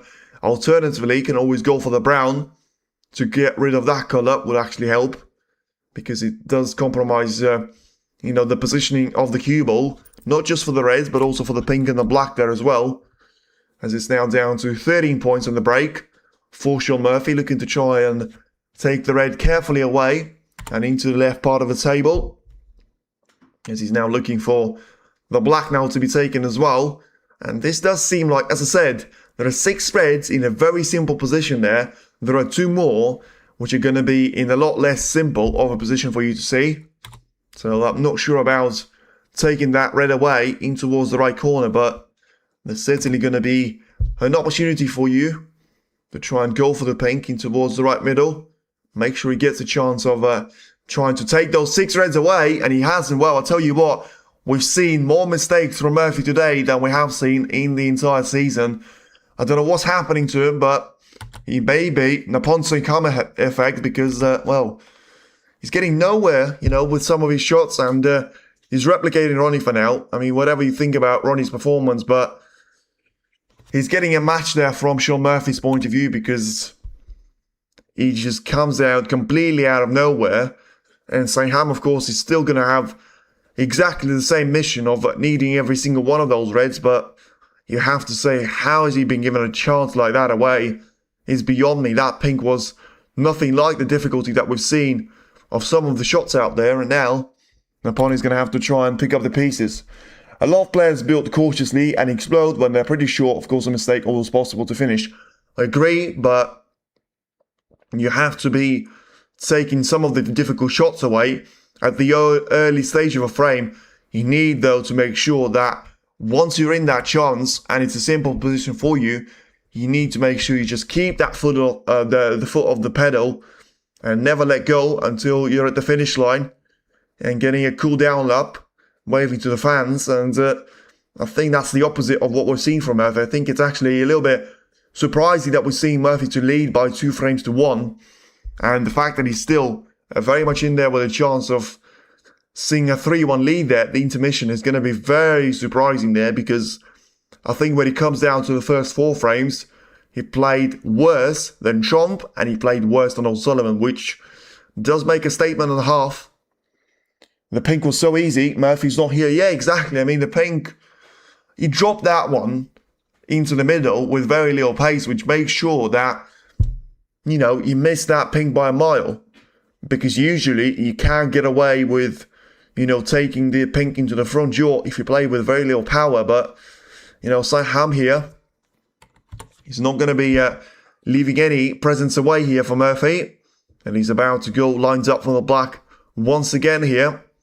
So an opportunity to try and take the red away in towards the right corner is going to be with Naphon once again here. But ultimately very interesting to see on what his reaction is going to be towards trying to take that red away along the cushion, but ultimately just find himself to be in a position of going for that red along the black cushion, which, once again, if the green was a 1-frame shootout, this shot should win you the frame.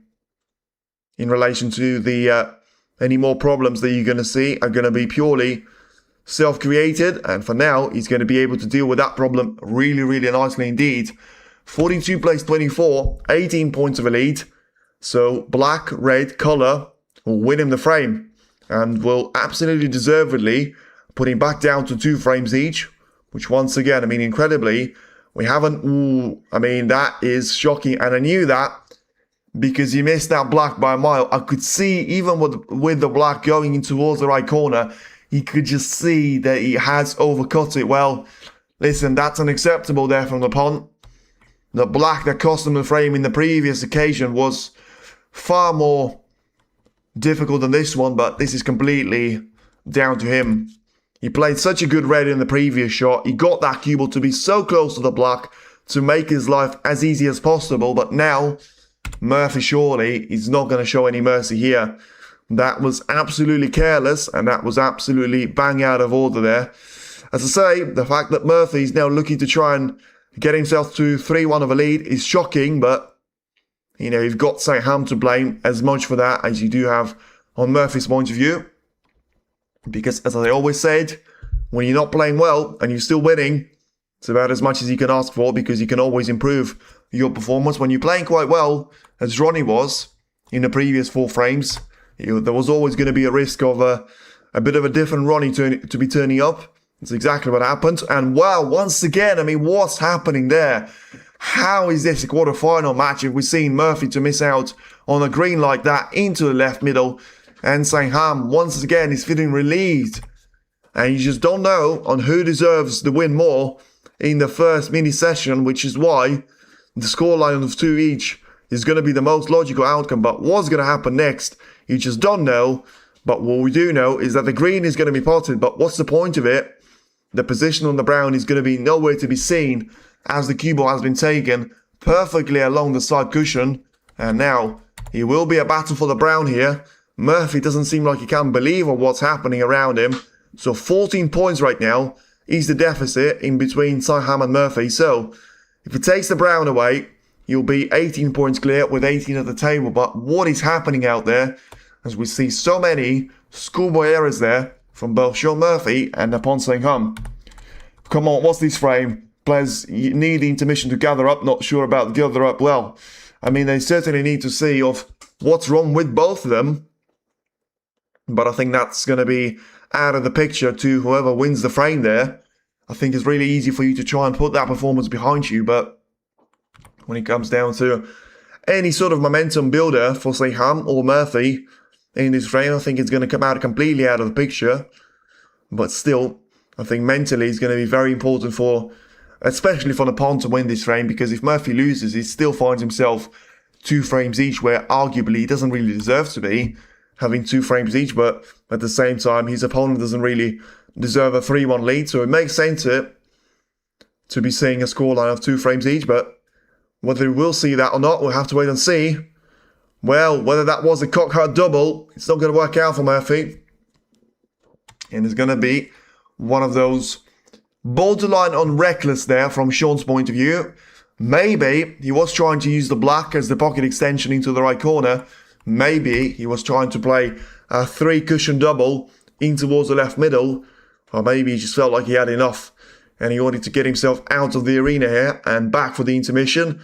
Whatever it was, of course, we're now going to see a chance for the brown to be taken away. But clearly didn't fancy the queuing chances there, Naporn. And, I mean, he does, to be fair, put him 18 points clear. So he did need that brown more than the blue, I would say.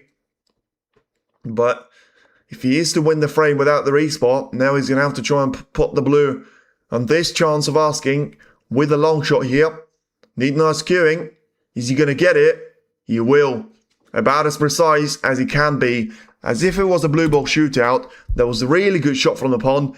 And that will be the frame winner. Of course, you have to say it is down to a deserved scoreline. And it will be down to 2 frames each.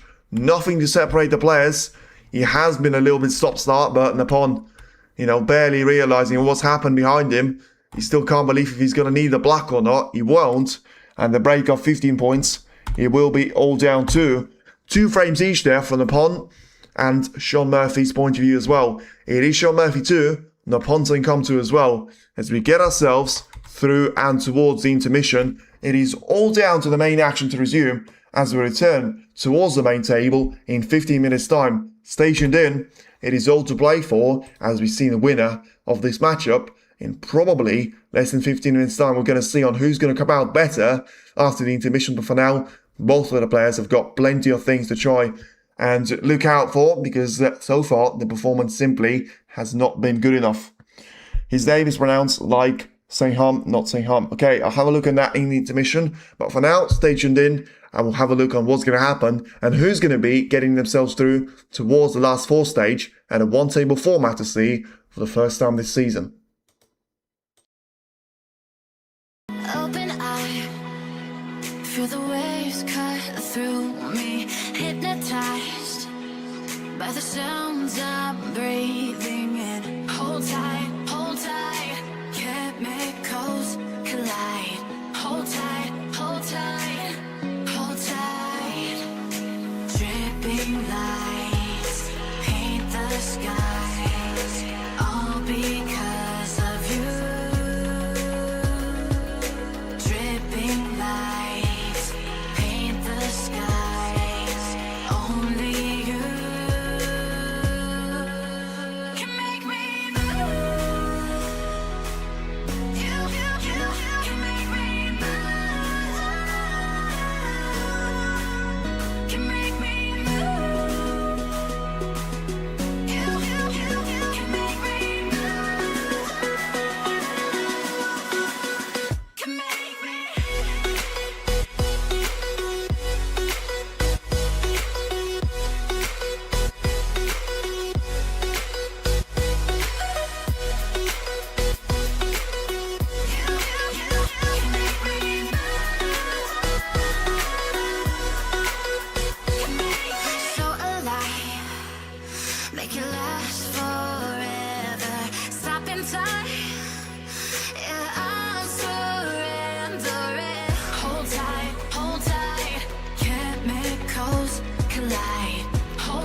close till I get up. Time is barely on our side. I don't wanna waste what's left. The storms we chase are leading us, and love is all we'll ever trust. Yeah, no, I don't wanna waste what's left. And on we'll go, through the wastelands, through the highways, till my shadow turns to sun rays. And on we'll go, through the wastelands, through the highways, and on we'll go.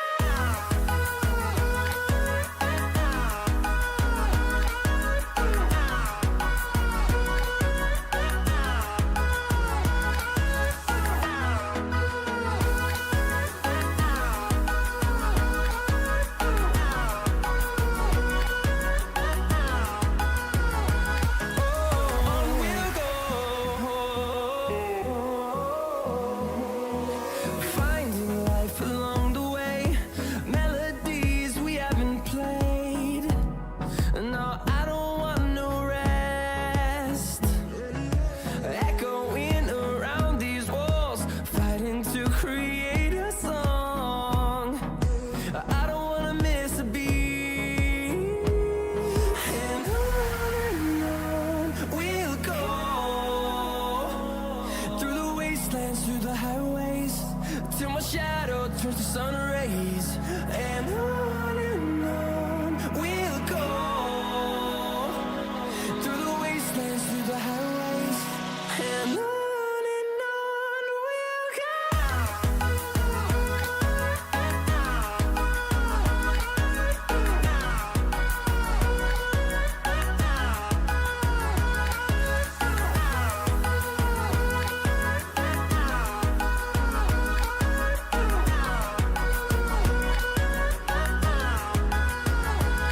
And we'll grow in number, fueled by them to see the horizon, turn us to thousands. And we'll grow in number, fueled by them to see the horizon, turn us to thousands. And on we'll go, through the wastelands, through the highways, till my shadow turns to sun rays. And on we'll go, through the wastelands, through the highways, and on we'll go.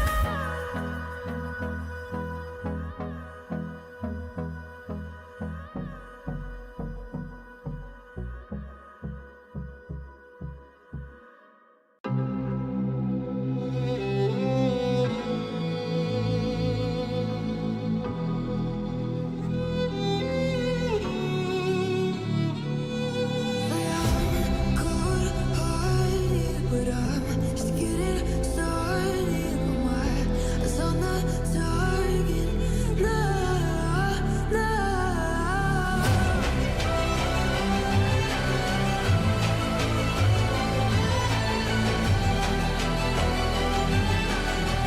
You're the battles won, it's your kingdom come.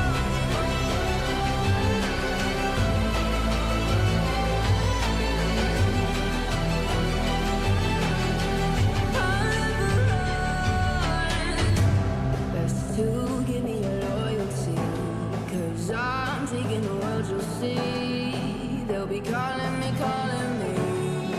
They'll be calling me royalty. Best to give me your loyalty, 'cause I'm taking the world, you'll see. They'll be calling me. They'll be calling me royalty.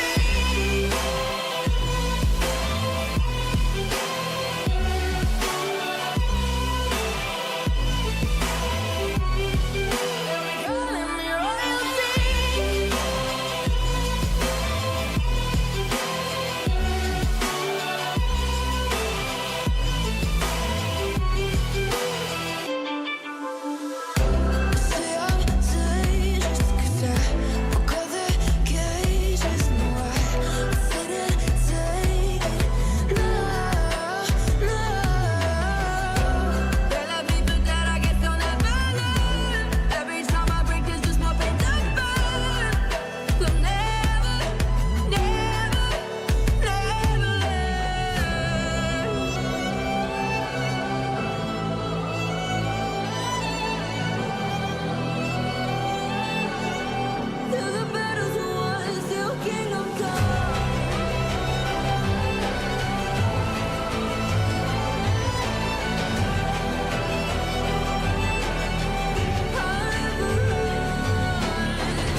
Right then, everybody, let's get back into the action as we're about to have the 5th frame to begin in the match in between Shaun Murphy and Naporn Saengkham. So this is the time for you to perform. We haven't really seen any one of the two of them to perform quite well, but you have to say, and you have to give a little bit more to Naporn there, because he is, of course, the unseeded player, which means it's going to be more difficult for him to try and challenge someone like Murphy. But I think at the same time, you have to say Murphy's performance so far has been pretty poor.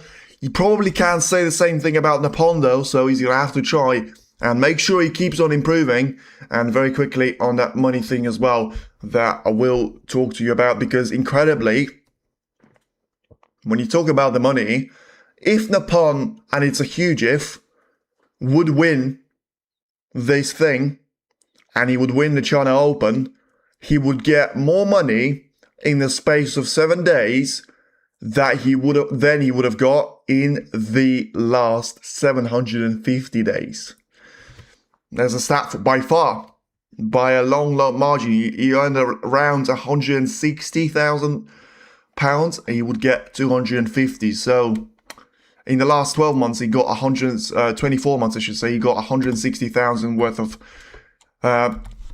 pounds sterling in prize money, but he would have gained, of course, 250,000 pounds if he is the winner. A long way to go until then, and even longer now, as Murphy is able to go for a thunderous of a long shot on the red. But unfortunately, as he's a little bit grimacing there, he's going to have to go for a safety shot. So straight away, picking up exactly where he left off, nearly passing the cue ball there. I tell you what, in a specific billiard, that would have been a pretty decent shot. But at the same time, managing to keep the cue ball at the table was a great result for him. And now, Gilbert to Joe. Yes, I've seen that one. Thank you very much, Letitia.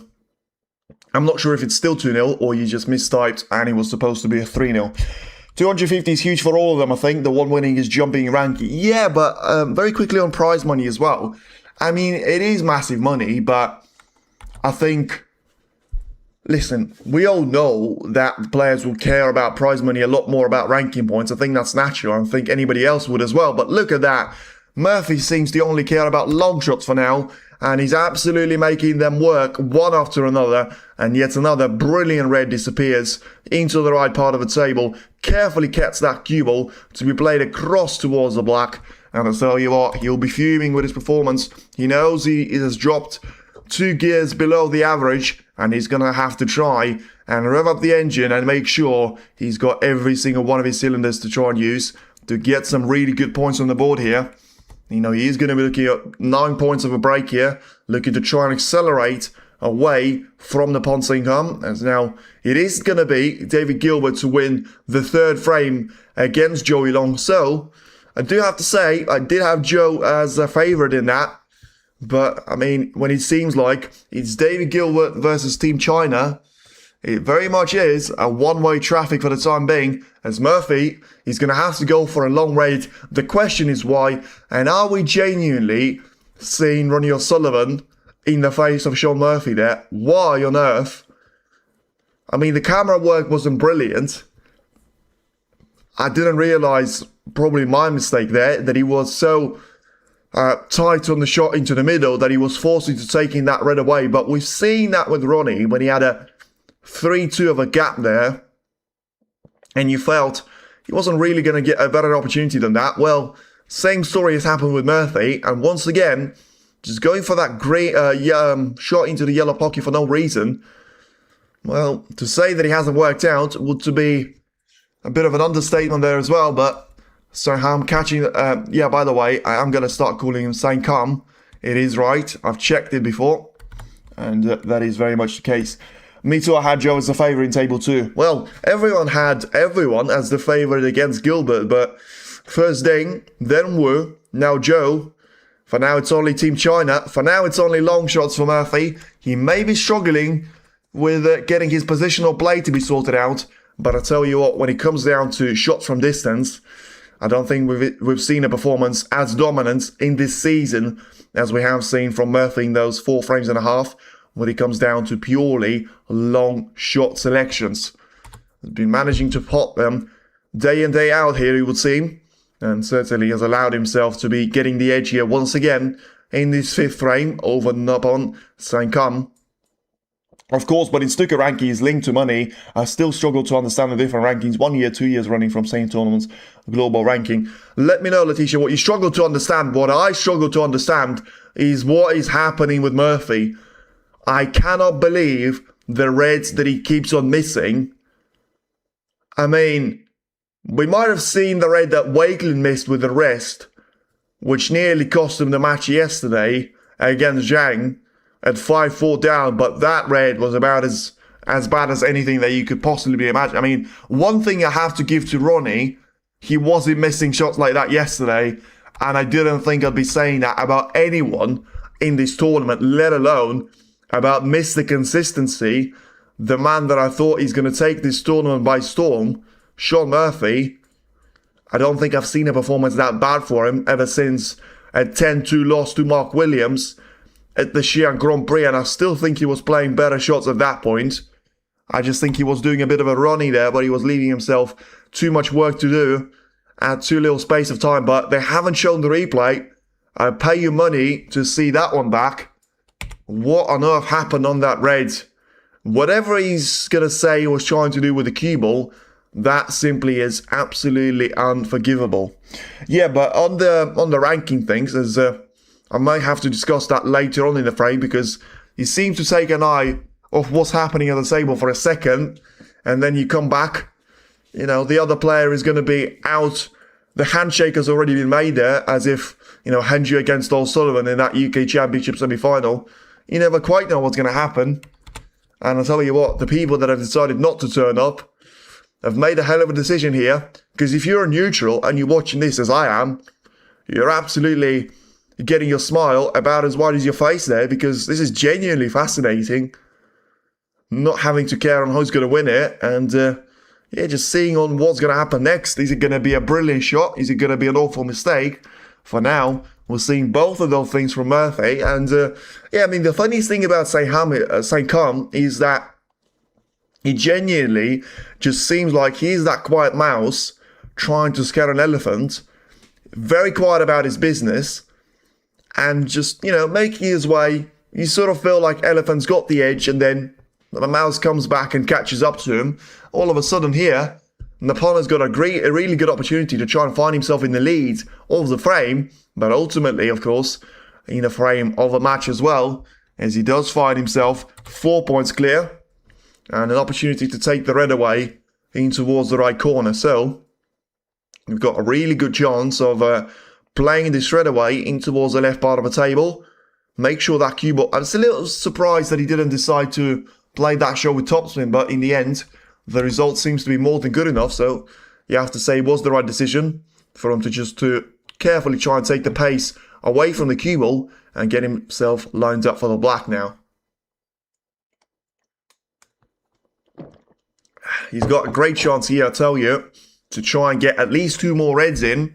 And on top of that, I think that red's second lowest of the 4, or maybe down to the lowest of them all, actually, having the chance of playing the red away into the right corner. I'm not too sure where the referee's looking at, because on the camera angle you could see that she's certainly not looking at the table, which would only suggest that there's someone causing a little bit of a disruption there in the audience, which is surprising because of how few of them are there.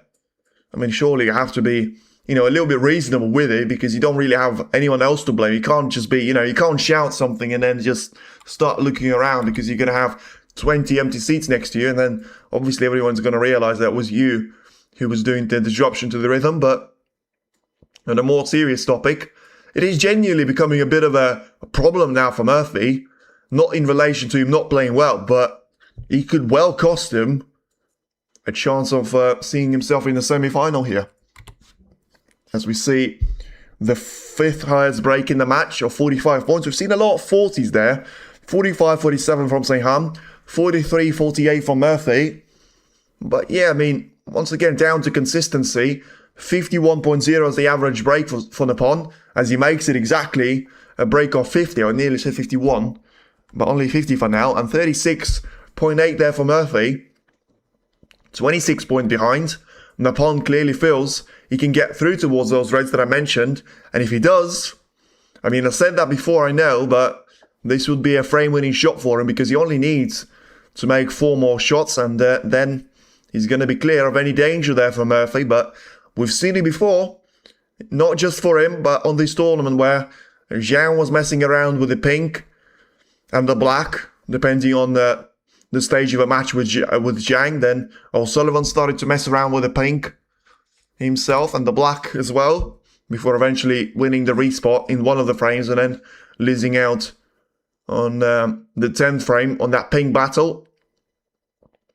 As once again, we're looking at the black to be taken here. Just needs it. Well, I don't think that's what he needed, but he didn't work out too badly. He's still having a look at the scoreboard, but I think he needs to have a better look around at the reds.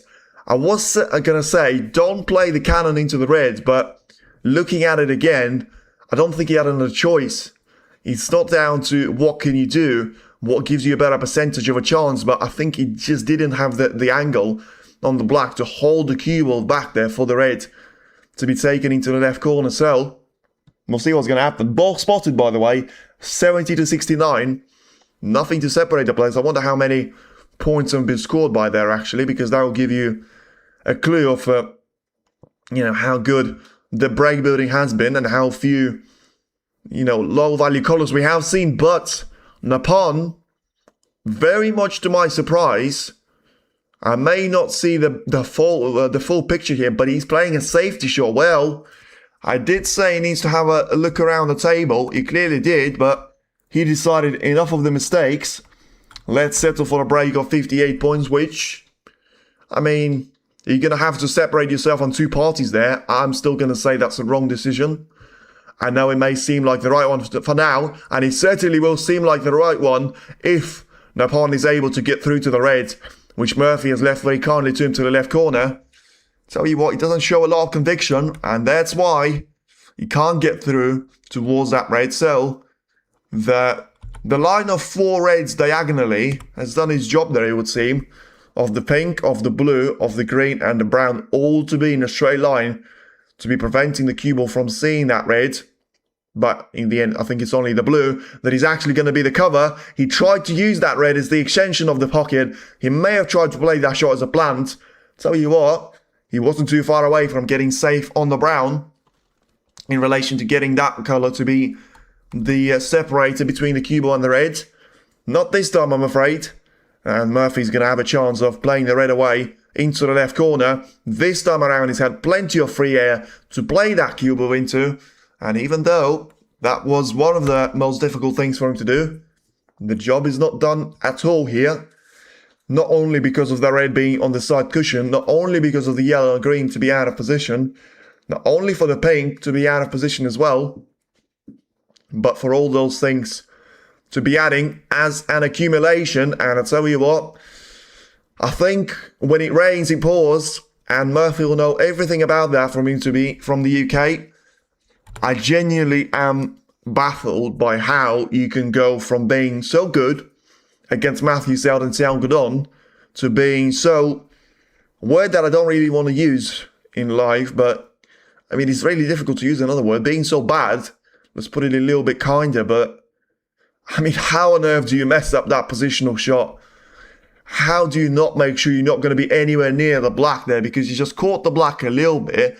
And even though there was still enough distance in between the cue ball and the red, and the black, I should say, well, the black was now going to be in between the 2 of them. And, you didn't even get to that problem over the red.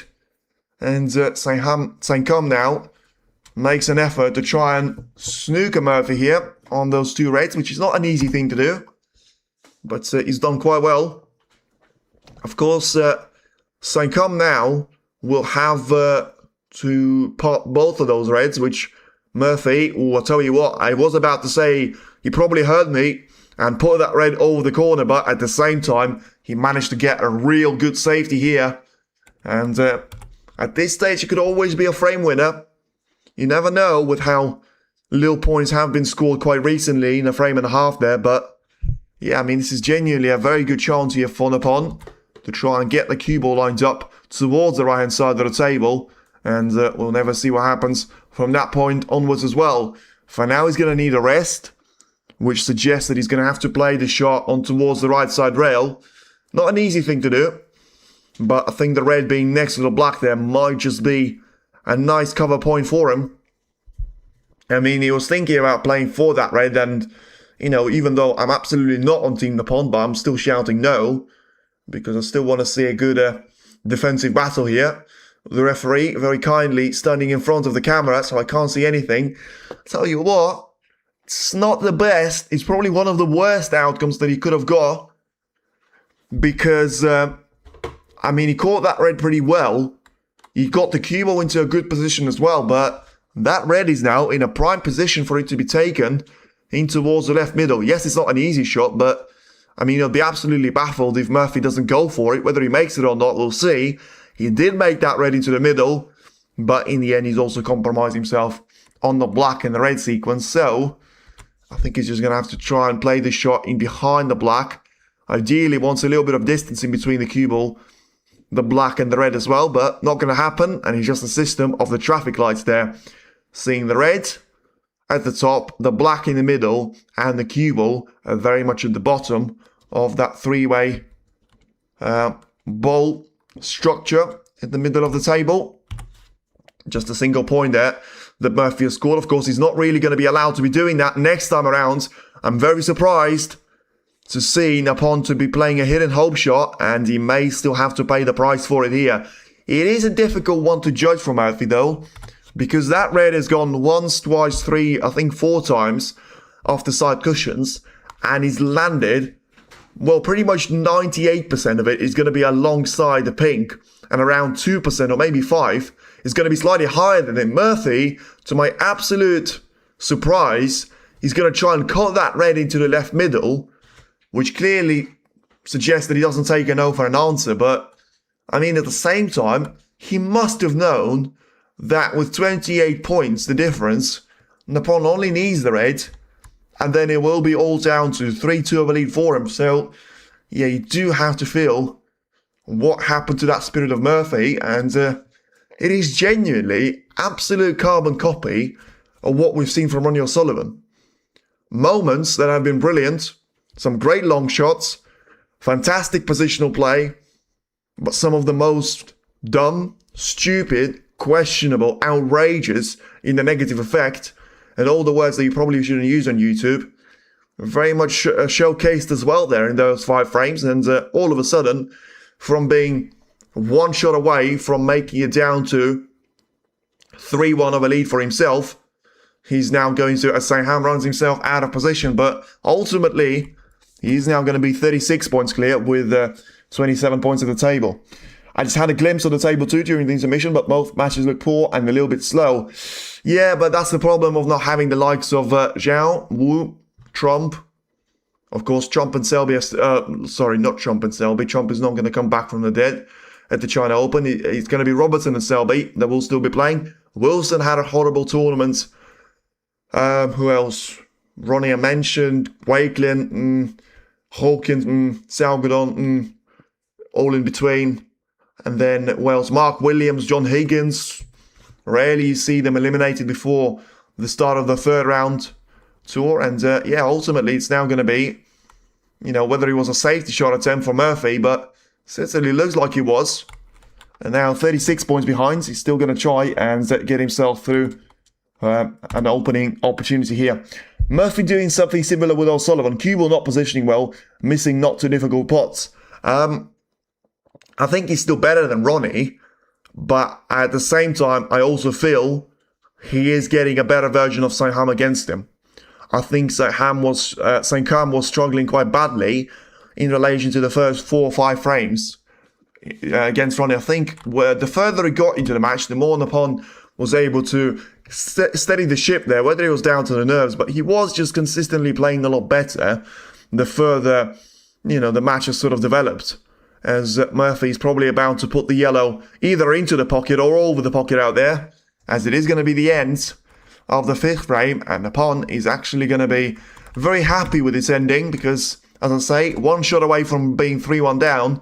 He's now going to find himself 3-2 up there, it would seem. No point for Murphy to carry on with this particular frame, but Yeah, I think the separation in between Murphy and O'Sullivan is that the positional play, is better for Murphy. I would say that by a mile. Not by a mile, probably, but by half a mile at least. The pot success is a weird one. I think overall, you have to give the edge to Murphy. His IQ has been better because he doesn't leave himself with those stupid shots that are out of nowhere that Ronnie was playing for, which felt like he was doing that on purpose to give himself a challenge despite clearly struggling for form. Because when he's done it, the most frustrating thing about Ronnie was he showcased what he can do in that frame number 8, I think 9, frame number 9 I think it was, where he got himself down to being 5-4 down, where he played a flawless frame, was able to do the simple tasks very well for himself and just leave him with all the easy work. But that was pretty much the only frame since the intermission where we've seen that of him, as Napon there takes a break of 20 points, which is going to be enough there. But for Murphy, I mean, when it comes down to the pot success, I mean, is that not the worst that we've seen anyone of the top 16 play so far this season? And I can't believe I'm saying that for Murphy. I would say out of the top 16, him, Selby, and Keeman Selby, maybe Higgins. But I still think Murphy will be second there. Selby's going to be the first. Murphy's going to be the second. And Higgins is going to be the third as the players that I expect the least to be making those type of mistakes there. And incredibly, Murphy has genuinely, I think, has been managing to top the table there when it comes down to those silly mistakes. I mean, let's count them. I don't think I'm going to run out of fingers on, not just on my hands, but on the feet as well. Let's think about the black that he missed twice in the opening couple of frames from the spot. Let's think about 2 raids that he put over the right corner in the first and the second frame as the first points for Saengkham. That's 4. Let's think about... Oh, now I'm struggling. Let's think about the ping that he missed into the right middle before the intermission. Let's think about the yellow was a little bit stupid that he left. Let's think about the brown that he went for, a cock-cut double or a double when he tried to, use the black as the extension of the pocket. That lost him the frame. Left the brown over the corner pocket. And I know the brown wasn't easy, but it was still stupid and silly.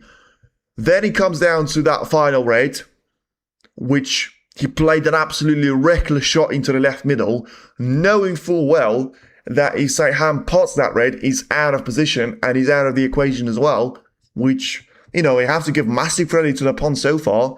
He's not playing well, he's winning, and he's actually being the more intelligent of the two, which is super strange for me to be saying it once again against Sean Murphy. So we'll see whether he's going to be able to recover. But he goes for his own version of a break-off shot, which once again puts the black out of position slightly, puts the cue ball to be very nicely lined up, quite close towards the yellow as well, and Napon doesn't really have anything simple ahead of him there, so just having to go for the red in towards the right corner.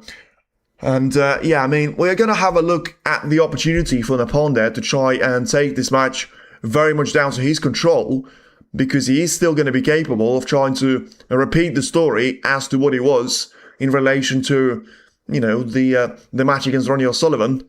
Although that's not really the shot for you to play. I don't think it's going to cost him too much, as he gets the cue ball to be dropped after playing a shot to try and hold the cue ball at the black ball cushion. But I don't think it's going to, as I say, give anything away to Murphy.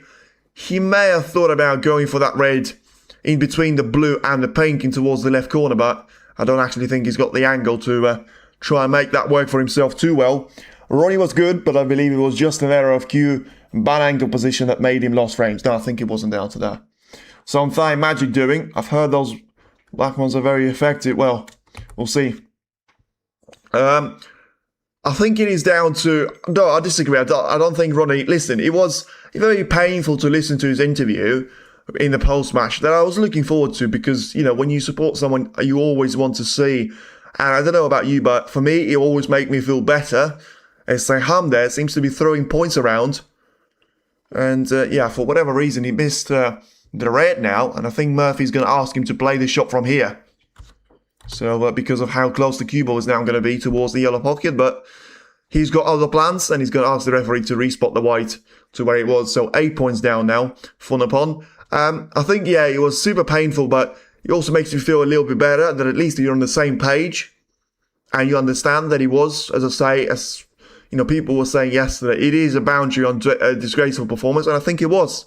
I think it was, and I think, you know, Ronnie should be accountable for that. He set a very high standard for himself, but also for snooker, but I think that was very, very low standard, and, well, I don't know what Saengkham is doing there, but he's certainly playing his own snooker game, as he now missed the red.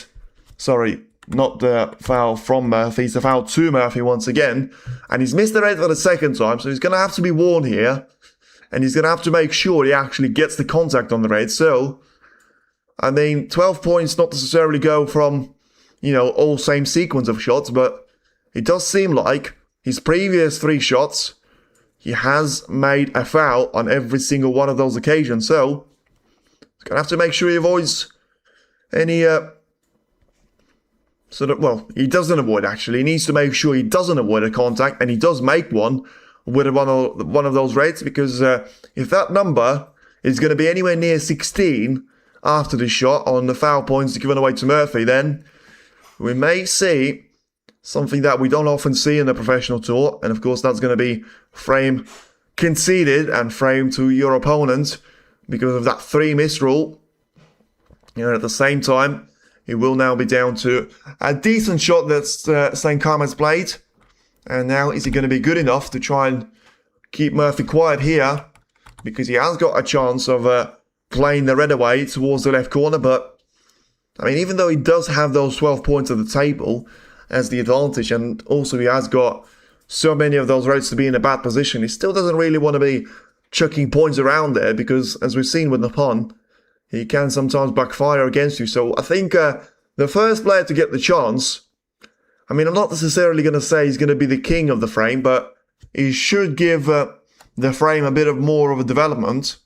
As for now, Murphy tries to make it develop by putting the cue ball right in behind the yellow in terms of his line there.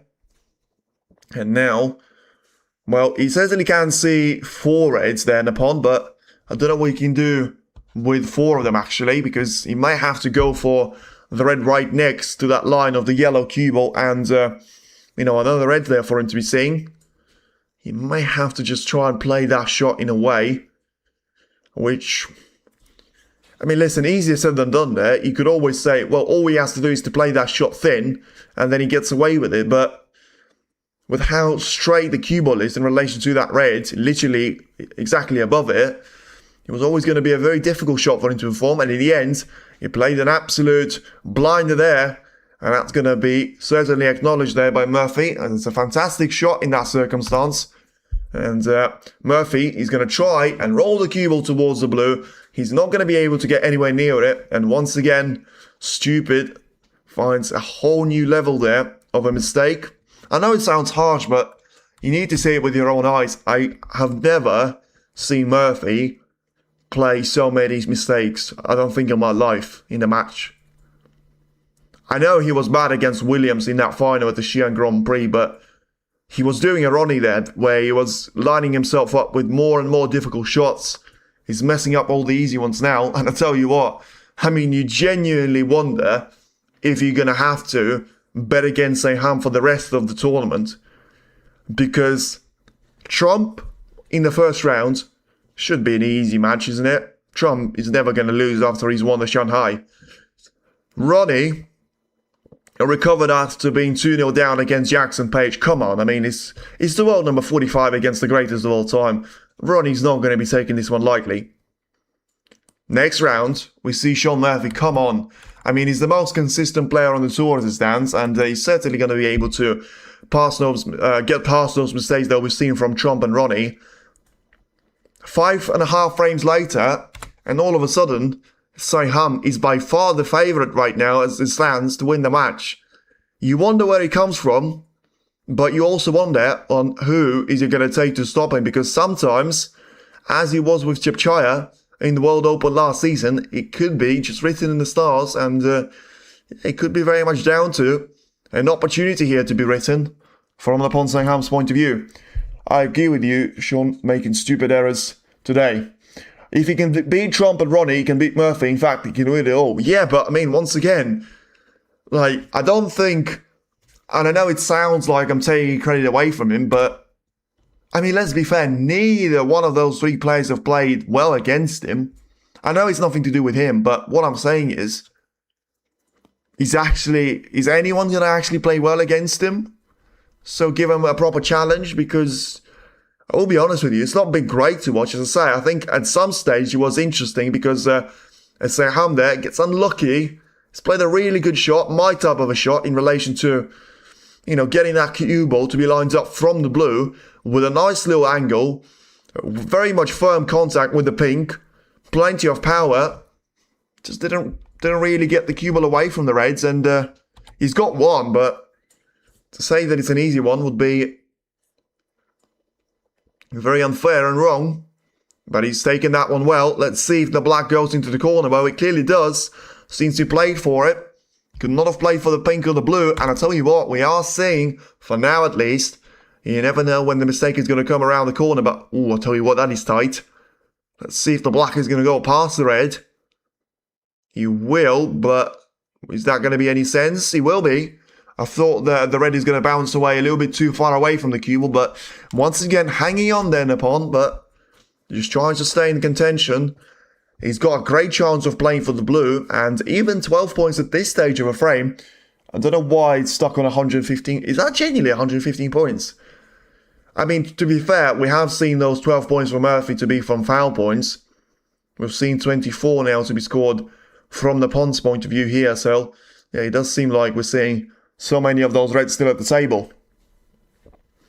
Now the German Masters final last year against Trump was not brilliant from Sean too. I was hoping great fight for two great players. Disappoint. Yeah, we've seen a lot of those finals like that though. I mean, yeah, that is true. He was disappointed, but he was only disappointed in the second session. If I remember correctly, I think in the first one he was playing all right. He may have not got the best outcome in terms of the performance, but I still think he was playing well. And I think in the Xi'an Grand Prix he was playing well. Which is the weirdest thing about it, is that, you know, he was showing some great signs at the finals of German and the Xi'an Grand Prix, but the result was just awful for him. And that came down to missing some key shots and potentially choosing the wrong shot to play as well. As now, Nippon just very quietly, as I say, that mouse against the elephant, tiptoeing his way through those points. Now 18 points clear, and still making sure that he's got the chance of playing that red away into the right corner. Well, listen, you wouldn't be surprised, would you, at this stage? But I have to say, if anyone told me that I'm going to see what I have seen so far, I would have absolutely not believed you. And I said, you're saying this only because that's exactly what happened to Trump and O'Sullivan, and you've got absolutely no chance of seeing that here. Well, we are seeing exactly that story. And for now, Nippon genuinely seems like he's getting better and better now. He's managed to take this horrible position from nowhere to somewhere, you know. And he's just played a brilliant shot once again from the blue, trying to get those two reds away from each other. Once again, firm contact. This time he didn't try and, you know, make it with so much power as he was the last time around, because there was no reason to be playing a shot like that, because you only have 3 balls around you, a pink and 2 reds. But he worked out brilliantly well, and he's now 25 points clear. If he gets the pink and 1 more red with an expensive colour, could easily find himself 45 points clear here. And at this stage of a frame, he is going to be a real threat for a 4-2 of a lead. Remember, something that he didn't even dream about against O'Sullivan. And for now, it genuinely seems like, even though how much of an abysmal performance that was from O'Sullivan, he's actually done better in those 6 frames than Trump or Murphy, which is incredible when you think about it, because of how bad some of the frames were. Is he going to lose the cue ball here though, Nippon? Well, he certainly will in the next shot, but whether he's got a chance of potting the black or not, I mean, he was always going to come down to a little bit too much for him to ask to try and win the frame with this position, but still needs to get the black in. Needs to make sure he doesn't actually leave that one over the corner, because that could stretch out the frame for a mile. So he played that with power. I think it was down to two things. I'll tell you what, if he gets those reds available, he may have played the shot of the season. Well, I mean, listen, that shot from Selby on the clearance against Wilson was brilliant, but you can't say this was a match for it. And I think we are finally seeing Naphon Saengkham at his. Let's see what happens to this red first. And that's what I said. I was about to say at his best, but after playing such a brilliant positional shot for the Reds, he doesn't take that one away. And now it's down to you, Sean Murphy. He's the God killer after all. Wow, let's see, too early to be saying that here. But as I say, he's put himself right back in the mix for this frame, and he's going to be the favourite until the late stage of a frame. Murphy there, clearly trying to get the cue ball to keep on running, to get himself top side of a black on purpose, although he seems to have made the decision on playing for the pink, which suggests that either he's got a shot into the left side cushion to be played, or he's got a red into the right corner, which will go past and into the gap in between the black and another red. But to say that it's easy would be to say that you haven't seen anything of Sean Murphy. But this red is in. The problem is he's going to have to play around 5 shots like that more for him to win the frame here, which is why it was so important for Naphon to get that 39 points of a lead before we've seen Sean to step back to the table. I mean, he should have done better with that red, you have to say. After such a brilliant positional shot that he played, he should have just rolled that red in. But to be fair, I mean, you roll the red in, it doesn't really change the picture, does it? So you had to play for the black, but it didn't work. And now Sean is about to test his skills for a similar red. And exactly the same outcome. I said it was a similar red. And it was, well, if you want a carbon copy of something, there you have it. The red was closer than well, I mean, it might have actually been an exact carbon copy, you know. Because I know that the red was, I think, a little bit closer for Sean, but I still think the red for Naphon was quite close to the pocket as well. And Murphy, well, I'll tell you what, he's certainly been showing a lot of surprise emojis out there. Who is the next opponent? Naphon is trying to emulate Chipchaya, and he's doing pretty well. I'll tell you that for free. And yeah, he didn't really have to play against Murphy, did he, Naphon? Chipchaya. He had to play against Gary Wilson in the quarterfinals. Let's see what's going to happen here with a shot of the black. He's gone for the same scenario that worked for him before. It's not going to work this time around, though. So it's a gap of 33 points for Naphon Saengkham, and it's 59 points at the table as it stands. So the question is, what is he going to be able to do with that points advantage? Because there's still all to play for.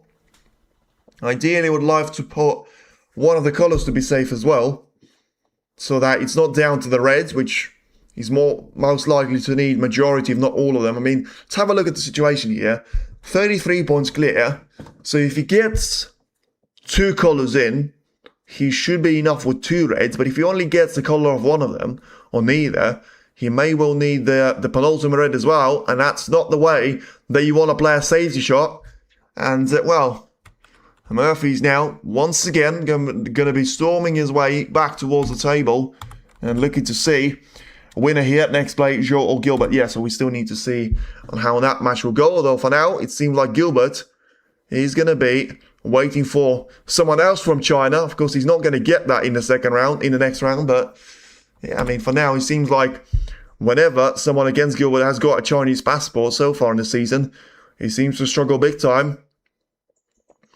Once again, brilliant shot there from Murphy, managing to put another red into the open play. Tell you what, this will hurt there for Saengkham if he loses the frame in a fashion like this, because as he was about to play that safety shot before Murphy stepped back to the table after the mistake, I was just saying that he does ideally want to put a colour safe. He didn't.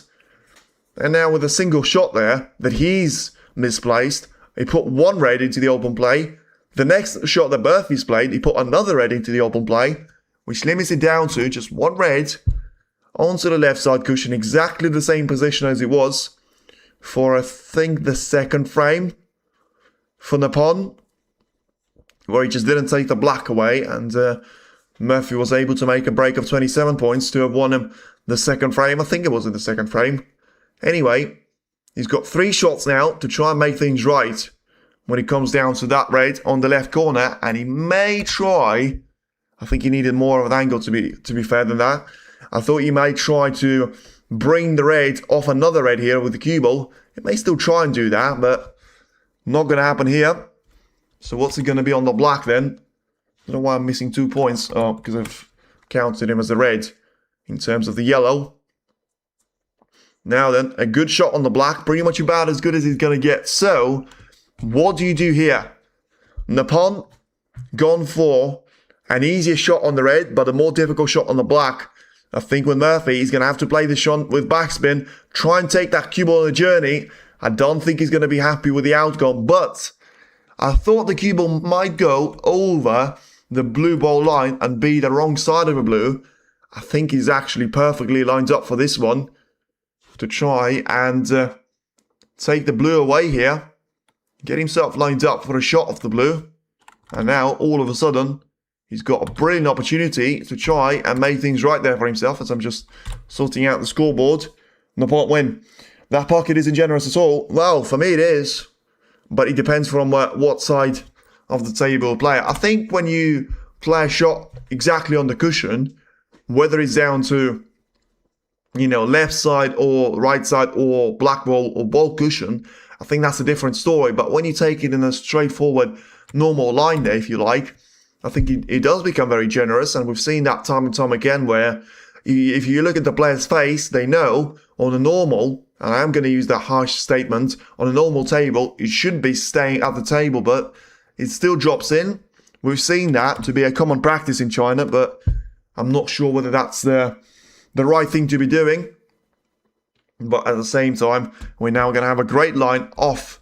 A potential chance here for Murphy to try and make it down to 3 frames each. Just the ping that he needs.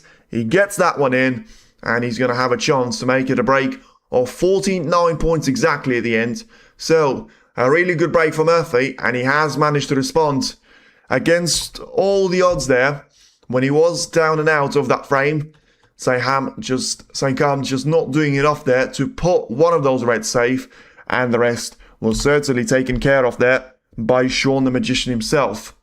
As well, 3 frames each, and now a brilliant opportunity for one of us, for one of them of course, to see themselves to be getting ahead once again there in the 7th frame. The question is, who's it actually going to be? As Watchalong was able to win a frame against David Gilbert, so now finds himself to be 3-1 down rather than just 3-0.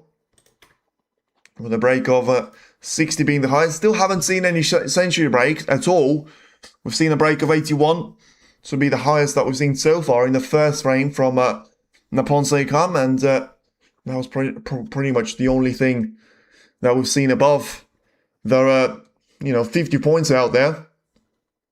Apart from, of course, 49 in the previous frame from Murphy and 51 in a couple of, frames earlier than that as well. But I think when it comes down to who's going to be the winner of the match, I don't really think you can call it. I think at this stage, you're just going to have to say, well, both of them will have the opportunity, but the question is, who's going to be able to take that opportunity to a whole next level? And I think for now, the answer is going to be a little bit of a negative one, and you're just going to have to see for yourself, because I'm not sure there is anything that could make me feel like, well, I genuinely think I know with what's going to happen in the remainder of the match, because it's just been so unpredictable on so many levels out there, and you just feel it's only going to get even more unpredictable from here. It's been 2 and a little bit of hours, and we're still going to get at least 3 more frames of action there in between the players. So it's going to be certainly very interesting to see on what's going to happen, but we're going to have to wait and see on what the outcome is actually going to be there. As Watchalong and David Gilbert resume their battle for the 5th frame. The intermission is now over at that point as well. It's been long over at this stage as well, and after a 2-2 draw, which probably was a little bit generous to Saengkham, now it is a frame loss, which is not going to be generous to Saengkham at all, because now he does find himself having a 3-3 draw, and at the same time, Murphy's going to be very much relieved with what happened in the previous frame, as then the pawn is ready to go for a break-off shot. And let's see what's going to happen in between the brown and the yellow. The cue will go. Hopefully he's going to be able to produce a good one here. Let's see how far the cue ball is going to travel, because he's only got one of those reds to be in open play. And that one, I don't think Murphy... Well, I mean, I say I don't know if he's actually going to be able to get through a gap of the green and the blue to go for that red into the corner, but it's not going to happen. And he just plays a careful safety shot to give the turn back towards the pawn here. Gets a little bit of a fortunate flip of the green, which gets the cue ball further up the left-hand side of the table, which is going to be great news for him at this stage. Very much like the pawn's opening breaks. When is the next frame? It is now.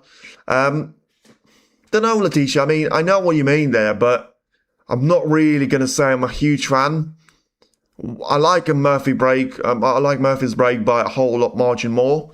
When it comes down to, I like when you play a break-off shot, which allows the other player not to be seeing much there, but at the same time makes the position to be available, which is exactly what Murphy's doing right now. So he's still very much perceiving with that tactic of trying to spread the reds away from each other there. Magician overcomes magic. I'm not happy about the way they organise the 2-0 frame for each round. It has been the same. It should be increased. Yes, absolutely. Come on, Matter. I absolutely agree with you on that one. And it's been the story for me of, I don't know, 10 years. Probably a little bit less than that, to be fair. But probably something like 5 years at least, where I was wondering why on earth, in the Triple Crowns of the Masters, the UK, and so many other tournaments as well, you would start with first to 6, and then in the first round, and then you would finish with the first to 6 in the semi-finals as well. I'll tell you what, Murphy wants to bring the microscope there, it would seem, to the red. He's studying that one as if he's got a survey research to try and achieve on that red, but clearly analysing how far away he's going to be from the left corner. Yeah, he was left that red available from the Saengkham, but now he's got a chance of playing that red available to him. And into the left corner, so we'll see what's going to happen here then. It's a massive shot this for Murphy, but he decided not to play it on this occasion, so what's the alternative then? And the alternative is a double kiss. He's not going to be happy about that one, whether it's down to the conditions, whether it's down to himself, but he certainly was trying to put the cue ball to be onto the black ball cushion. That didn't work, and now it's a double kiss, which will leave that red to be available here for the pawn. Reminds me of the chop once, because he, before he changed his cue. Yeah, I agree. I'm not going to say I've seen loads of them, but I think I know what you mean. And I was actually very surprised all the time when I was seeing it from Chomp's point of view, because I thought if anyone was doing it, then it would be Chomp, you know, that was happy to try and spread the reds away from each other. Getting itchy nose for half an hour now. Don't know what's he down to, maybe just a bit of an allergic reaction. But anyway, seems to be a bit of an allergic reaction towards the black at the opening stage of a frame. And Saengkham is going to have to go for the pink. It wasn't an easy shot, but he was able to take that one away quite nicely indeed. And now 7-0 is the scoreline. Of course, he would love that to see on frames as well, but not quite possible on this occasion. But ultimately, he does get himself a chance here of trying to score some big points. The pink is going to be out of play. And into the green spot it goes. So let's see if the green and the pink are going to be past each other there, especially the pink, when it comes down to the green pocket. But he's still got a great chance of getting the blue available into the right middle. I think he's going to have to try and take majority of those shots with the blue at the opening stage of a frame. Whether he's going to be able to get past that when, you know, he gets through to a red onto the left corner to be taken, we'll have to wait and see, but still feels like something that he might be able to do here and achieve as a result. Once again, playing a careful shot off the cue ball, off the right side cushion, getting that cue ball to be lined up for the red, taken towards the left part of the table here as well. And now 13 points is the lead here for the pawn, and still being slightly wrong side of that red to be taken into the left part of the table. So let's see what is he going to try and achieve here. playing plenty of power in behind that shot, and now allowing himself to be top side of a blue and still being lined up quite nicely when it comes down to the blue to be taken in towards the right middle. So play the shot with plenty of topspin, and at the same time, still looking to try and clearly get the cue ball into those reds. A shot that worked out for him a couple of times before in the match. It worked out to an extent here as well. I'm not going to say it's a great extent because he doesn't have anything easy to play on the next two shots, I would say, because even if he gets the red into the middle, and it's a big if to be said, he's still going to be down on the position on the blue. Unless he can just about get past the red there, so he doesn't have to bridge over it with a cue. But still, I would say prioritize getting the pot in first, which is what he's done. And a little bit too close to the blue, and still lower side of it, which means too much of the angle.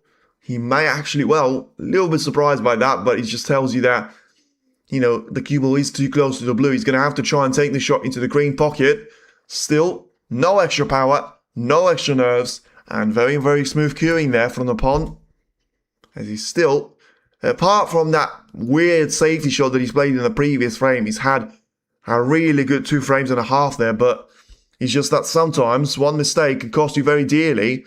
That's exactly what happened, but now he just certainly taken plenty of power away from that red. At the opening stage, it seemed like he was not even going to reach the stage of the pocket, but he did. And now, as I said, getting himself through to that favourite position on the snooker table, in and around the black ball spot. He's got 3 more reds that he can take away with any issues. And then, of course, he's got 3 more reds that he's going to be able to take away from each other there. Which, once again, he may have to get into the pack twice there, which is weird because they're forming very much a line there of a horizontal, where you basically have to just, ideally you want to get yourself positioned for the blue, which may be something that he's looking to do right now, top side of it, and just play the cue ball into those 3 reds, because unless you get very, very unfortunate, you're not really going to run yourself out of position. But he may be a shot for a little bit later for him to play, because I think he's still going to be looking for a shot on the red to play into the right corner first. And as he's now looking on the position of the blue, trying to take the white down the table here and playing down towards those reds. Well, you felt like that was the shot for him to play, but don't really know what he's done there. And I think he got lucky. Is that what he's done? Because I felt like he was caught in 2 minds there a little bit, because he played that shot with power, which for me was always going to be the sign that he's trying to disrupt those 3 reds away from each other. Just about squeezes that red into the corner. But he played away from them, which I found weird. So he tried to get the cue ball to bounce from a black ball cushion to get in behind of a red, which he's managed to pop, by the way. It's no issue, but I just felt like it was a little bit of a weird thing to be doing and making his life more difficult for no reason. It's the last thing that he needs to do, especially after the way that he's lost the previous frame.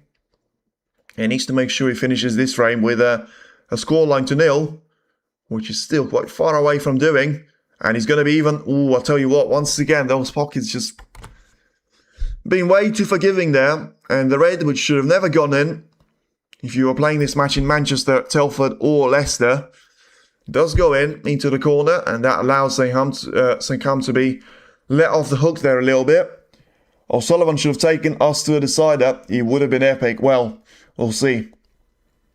It would have been, but, it would have been after him being able to find 3 snookers on that frame, but just unable to do that. As Saengkham, well, I'll tell you what, he's certainly been able to redeem himself for that positional play of a shot brilliance to navigate his way past 4 colours at the top side of the table, and having to find some very narrow gaps there in between the brown, yellow, not to be touching the green as well, and not even being close towards the jaws of the green pocket, as he now gets himself with a rest shot to try and take the red away into the corner.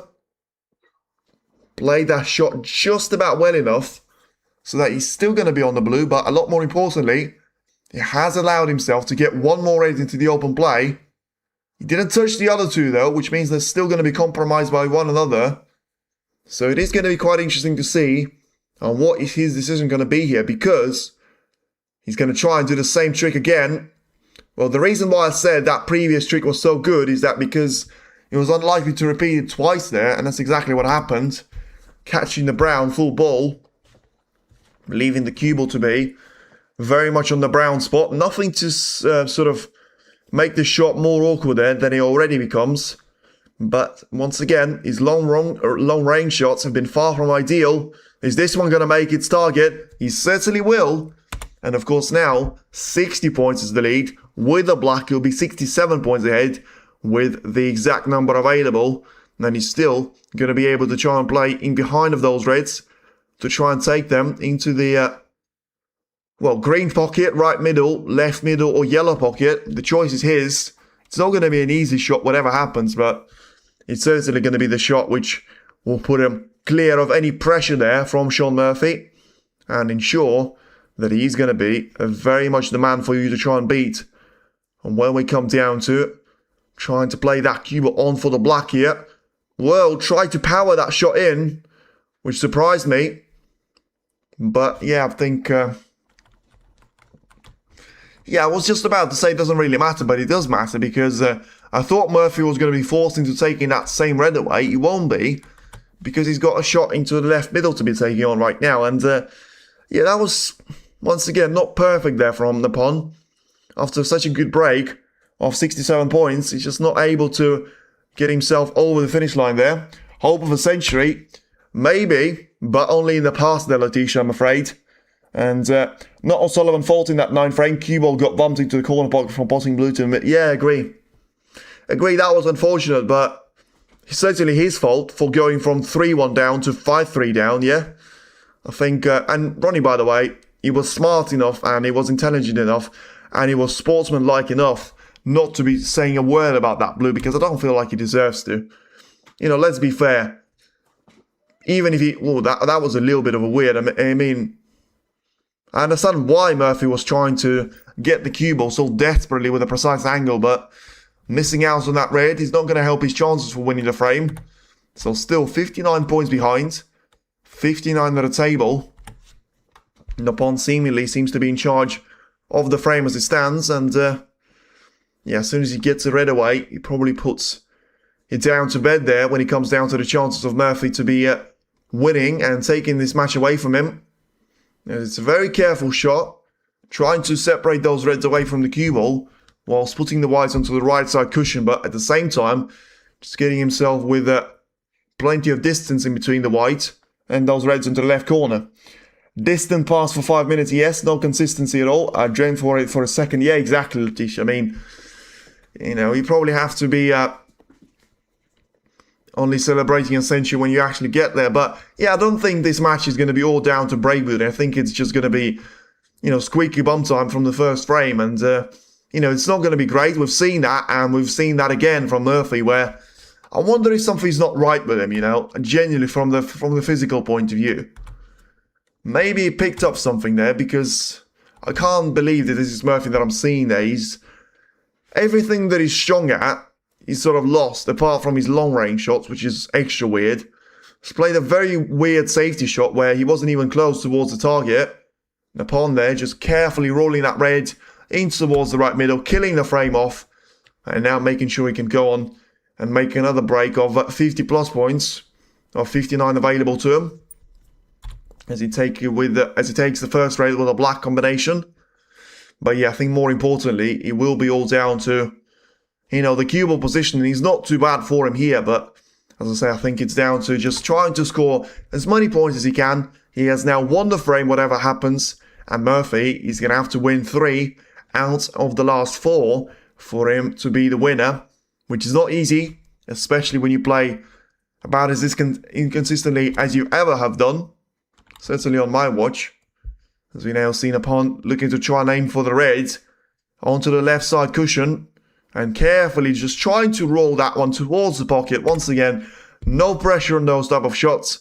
And he seems like, as I say, he's improving his game on a frame-by-frame basis. And he genuinely seems like he's the higher seed to be watching out for here. Even though he's going to miss the black, it was never going to matter about it anyway, and it will be a break of 15 points out there, which leaves Naphon Saengkham with only needing 2 more frames for him to find. Murphy is still only halfway down towards the semi-final, which seemed like he was always there waiting for him. Doesn't seem like that now, with Naphon getting himself to a better game, getting himself to a better line as well when it comes down to winning those very important frames.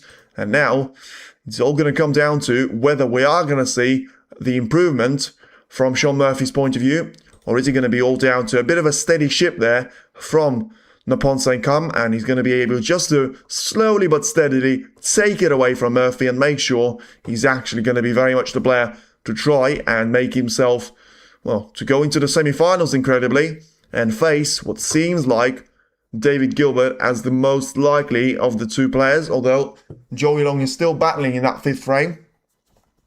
As 2.5 hours later, we still have not even finished 5th frame in there, which just tells you that it's not been going as quick as it could be. But now Gilbert seemingly happy to go for a very long red in towards the yellow pocket. Let's see if he makes that one in. He has. And now he's got a great chance of playing for the blue again here. So he does seem like 4-1 waiting to happen there. And that way it will be very difficult for someone like Joey Long to recover from that position. But, you know, Murphy might look at that and say, well, you know what? Being 4-3 down may not be as bad there as Joe being 4-1 down. But, yeah, as I say, Joey Long certainly would have been my favourite in that particular encounter. But here, you have to say Murphy would have been everyone's favourite there, apart from if you're a supporter from Thailand. And, you know, even them, I think they would have had to give massive credit away to Murphy, saying that he's going to be the highest seed. He's the world number 5. He just made the World Championship final 3 months ago. And even though that is the case, he's probably playing some of his worst matches in the recent career out there, certainly in the last season. When it comes down to, I think, the matches that you've brought up there, Letitia, the match against Trump in the final of the German Masters, the one that I've talked about the Xi'an Grand Prix against Mark Williams, probably the most one-sided final of the whole season, apart from Zhao against Judd Trump as well. Yeah, it's just very difficult to call that one, and now it's down to Murphy once again to try and show a little bit of strength there, but it seems like 1 step forwards, 2 steps backwards there for Murphy, and that's a little bit weird for someone that usually so consistent as he is. But anyway, as I say, there's still going to be opportunities for Naphon to try and get himself even further away of Shaun Murphy, and ideally, I think he needs this frame a little bit more than he usually would, even though he's ahead, but still, he needs to try and showcase that, you know, he's going to allow Murphy to be, you know, having an opportunity of some sort, but ultimately he shouldn't allow him to be too close to him here. And by winning the frame, of course, he would have done the best possible job that he can possibly leave himself with. Yes, now then, the break-off shot is done, and we are going to see for it to go all the way outside of the picture, and it is now going to be an opportunity here for Naphon to try and play the red away in towards the right corner. And if he is going to be looking to try and get that one on the board, it's going to be a great starting point there for Naphon Saengkham. You don't often see that, a break-off shot from Murphy, which is going to leave a chance away to your opponent, but seemingly the one that he won't really be able to transition into a good scoring opportunity unless he's got his eyes on the blue. Well, it's a massive shot. Is he going to be a little bit too big there? Can the mouse take down the elephant in this particular frame? And the answer is, he certainly can pot the blue out there. It's brilliant from Naphon Saengkham, and he does put himself to be right in the mix for him to try and win the frame. And I tell you what, well, he just has got a little bit of a reminder of that match against Trump right now. Because even though there was one frame where Saengkham nearly got himself a 6-2 of a win, Trump managed to stay in there with one more frame, but it was the last chance that he received, and we haven't really seen good opportunities for Murphy in the previous frame. And now we are going to see one, which is going to be a great chance here for Naphon. Down to colours once again to be the biggest issue, and he's going to try and fix that issue right now. And I'll tell you what, He certainly didn't work out too badly on the reds. I think he's only made the life on the colours even worse there for himself. But still, you know, you have to say, for someone that plays so slowly, he does certainly like to take some aggressive shots on there in the pawn. And yeah, it's a mixture that I don't really think gels too well, but he's certainly making me to be proven wrong on that one. Ooh, needs a little bit of luck there. He just about got enough of a contact on the blue. He felt like there may be a risk of him being right underneath the blue, which would have been a little bit unfair. But yeah, I mean, he's still not perfect on the blue at all. And he feels like he has to go for the green, which could be, of course, a cut for the blue because of how close the line. I think he's actually might be cutting the blue here, you know, it's hard to tell. Is he cutting the blue into the middle?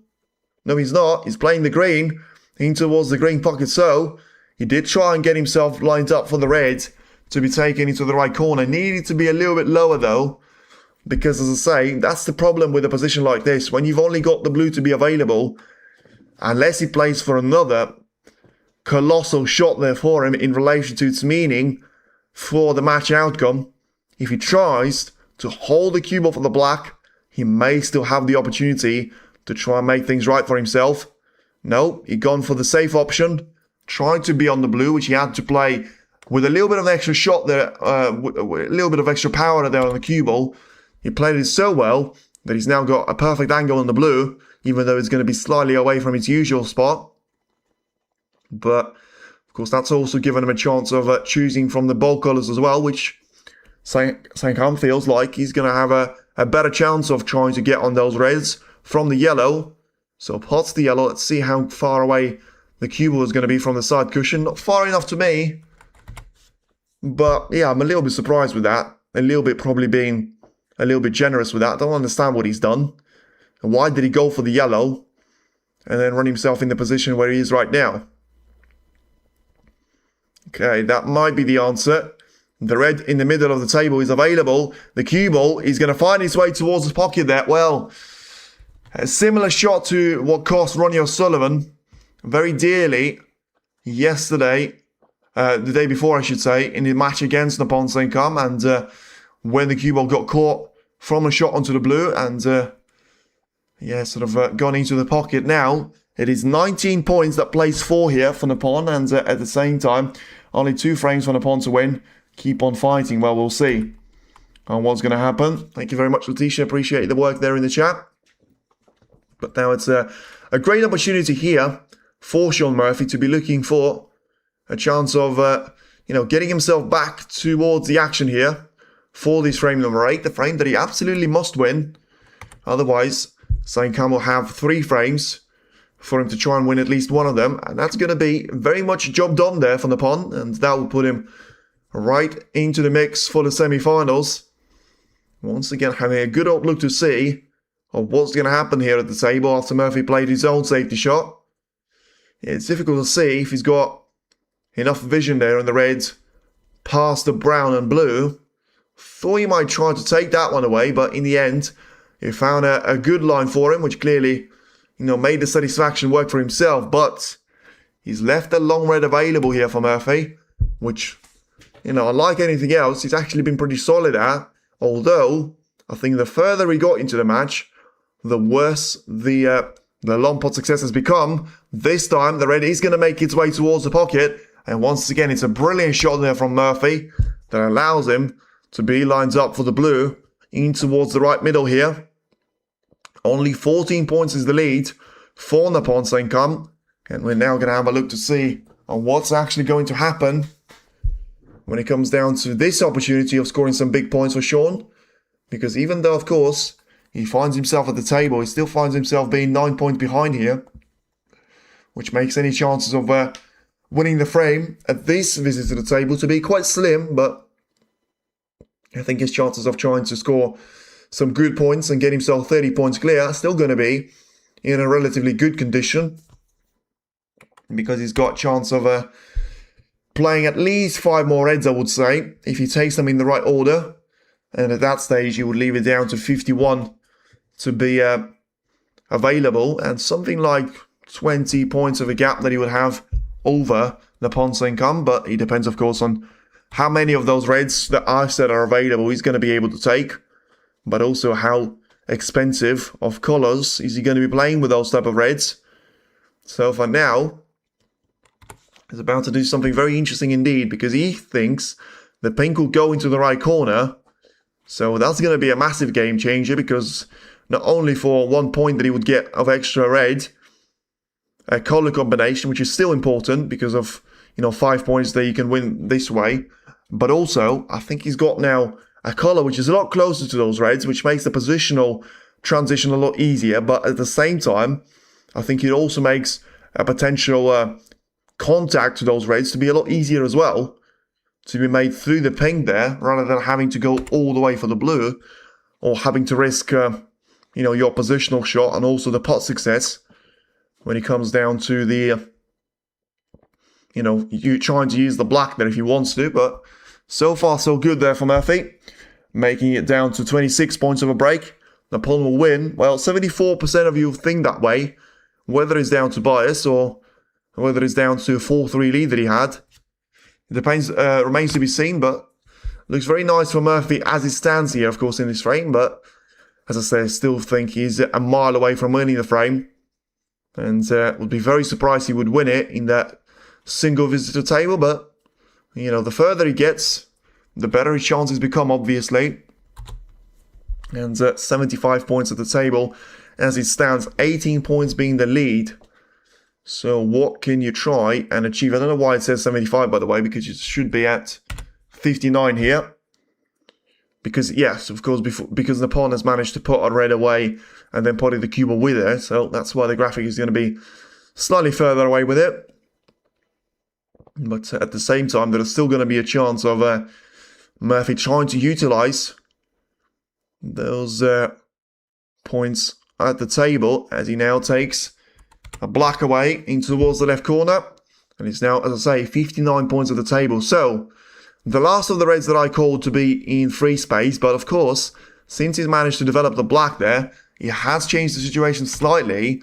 And now the red on the black ball cushion is still available to him. It's not an easy shot from anywhere at the table, but if you get quite close to it and you don't play with too much power, which you may need to be fair, because now it is 34 points of a lead, and it will be 42 if he gets a red and a black combination. So it's certainly something that he needs.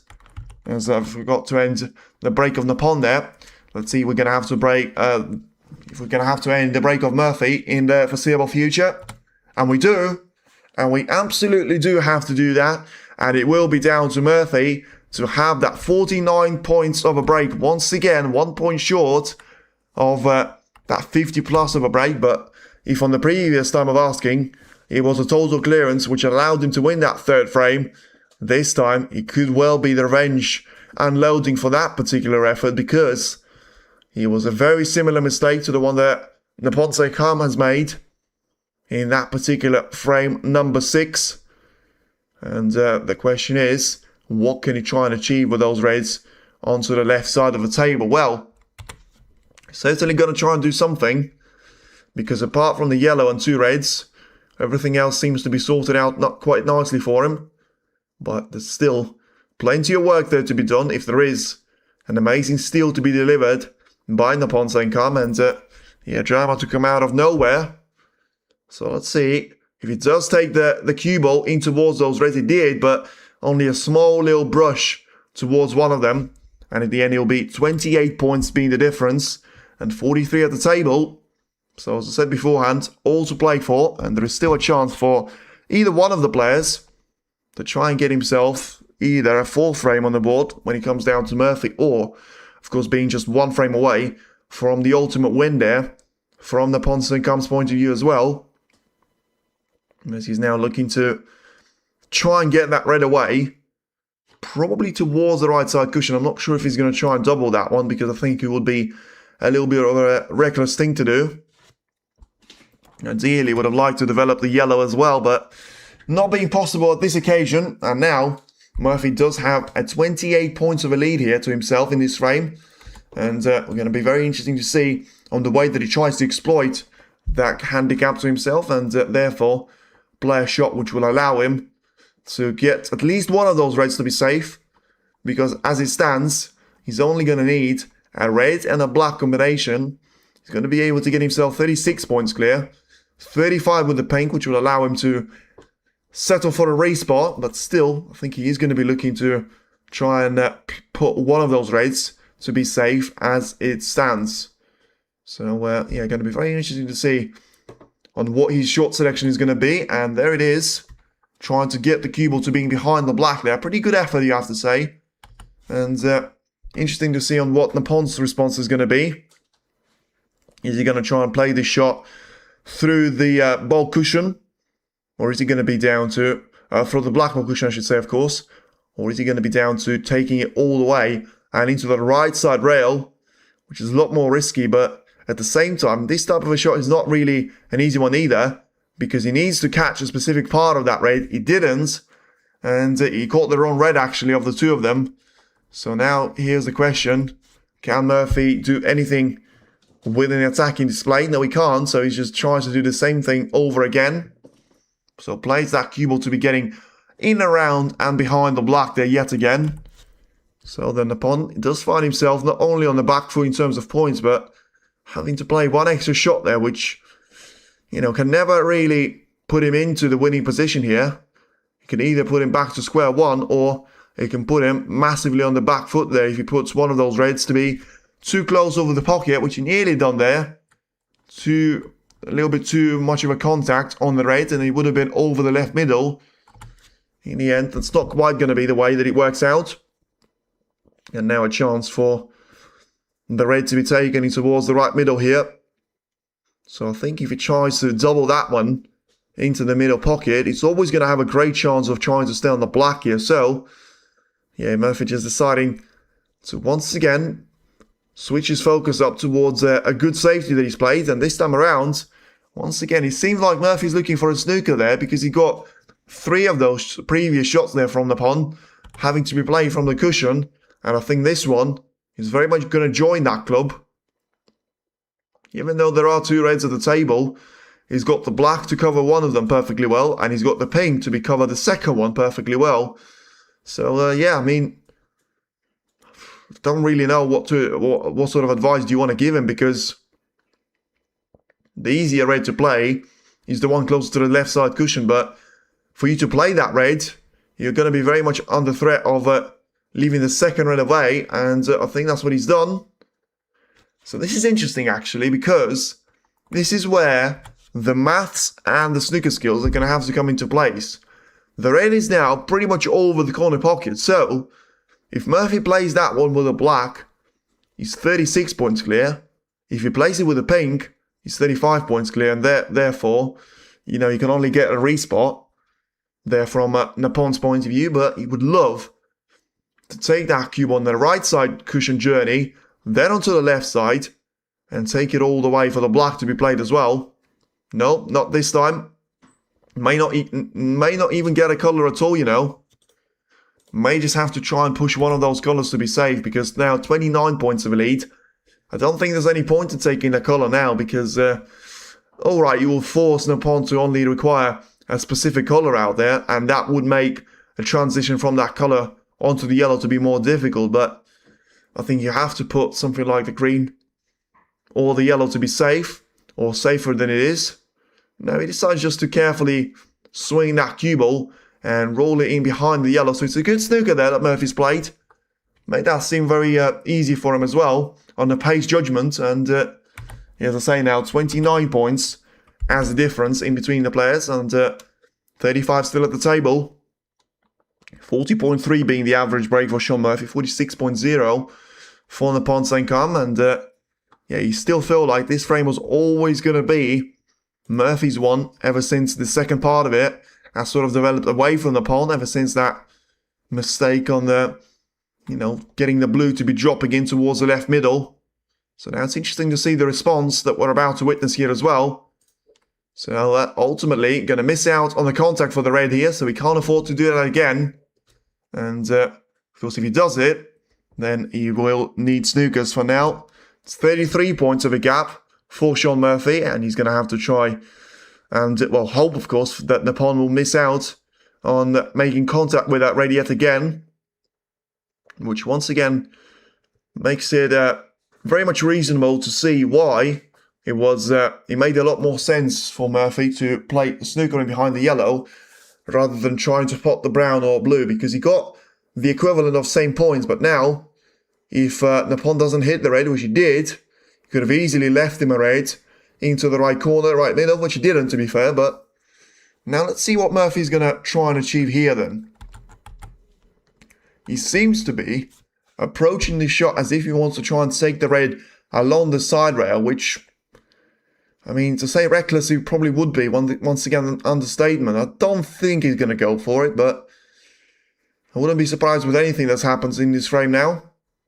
So let's see. I mean, he genuinely does seem like he's trying to take this red into the corner pocket. He did.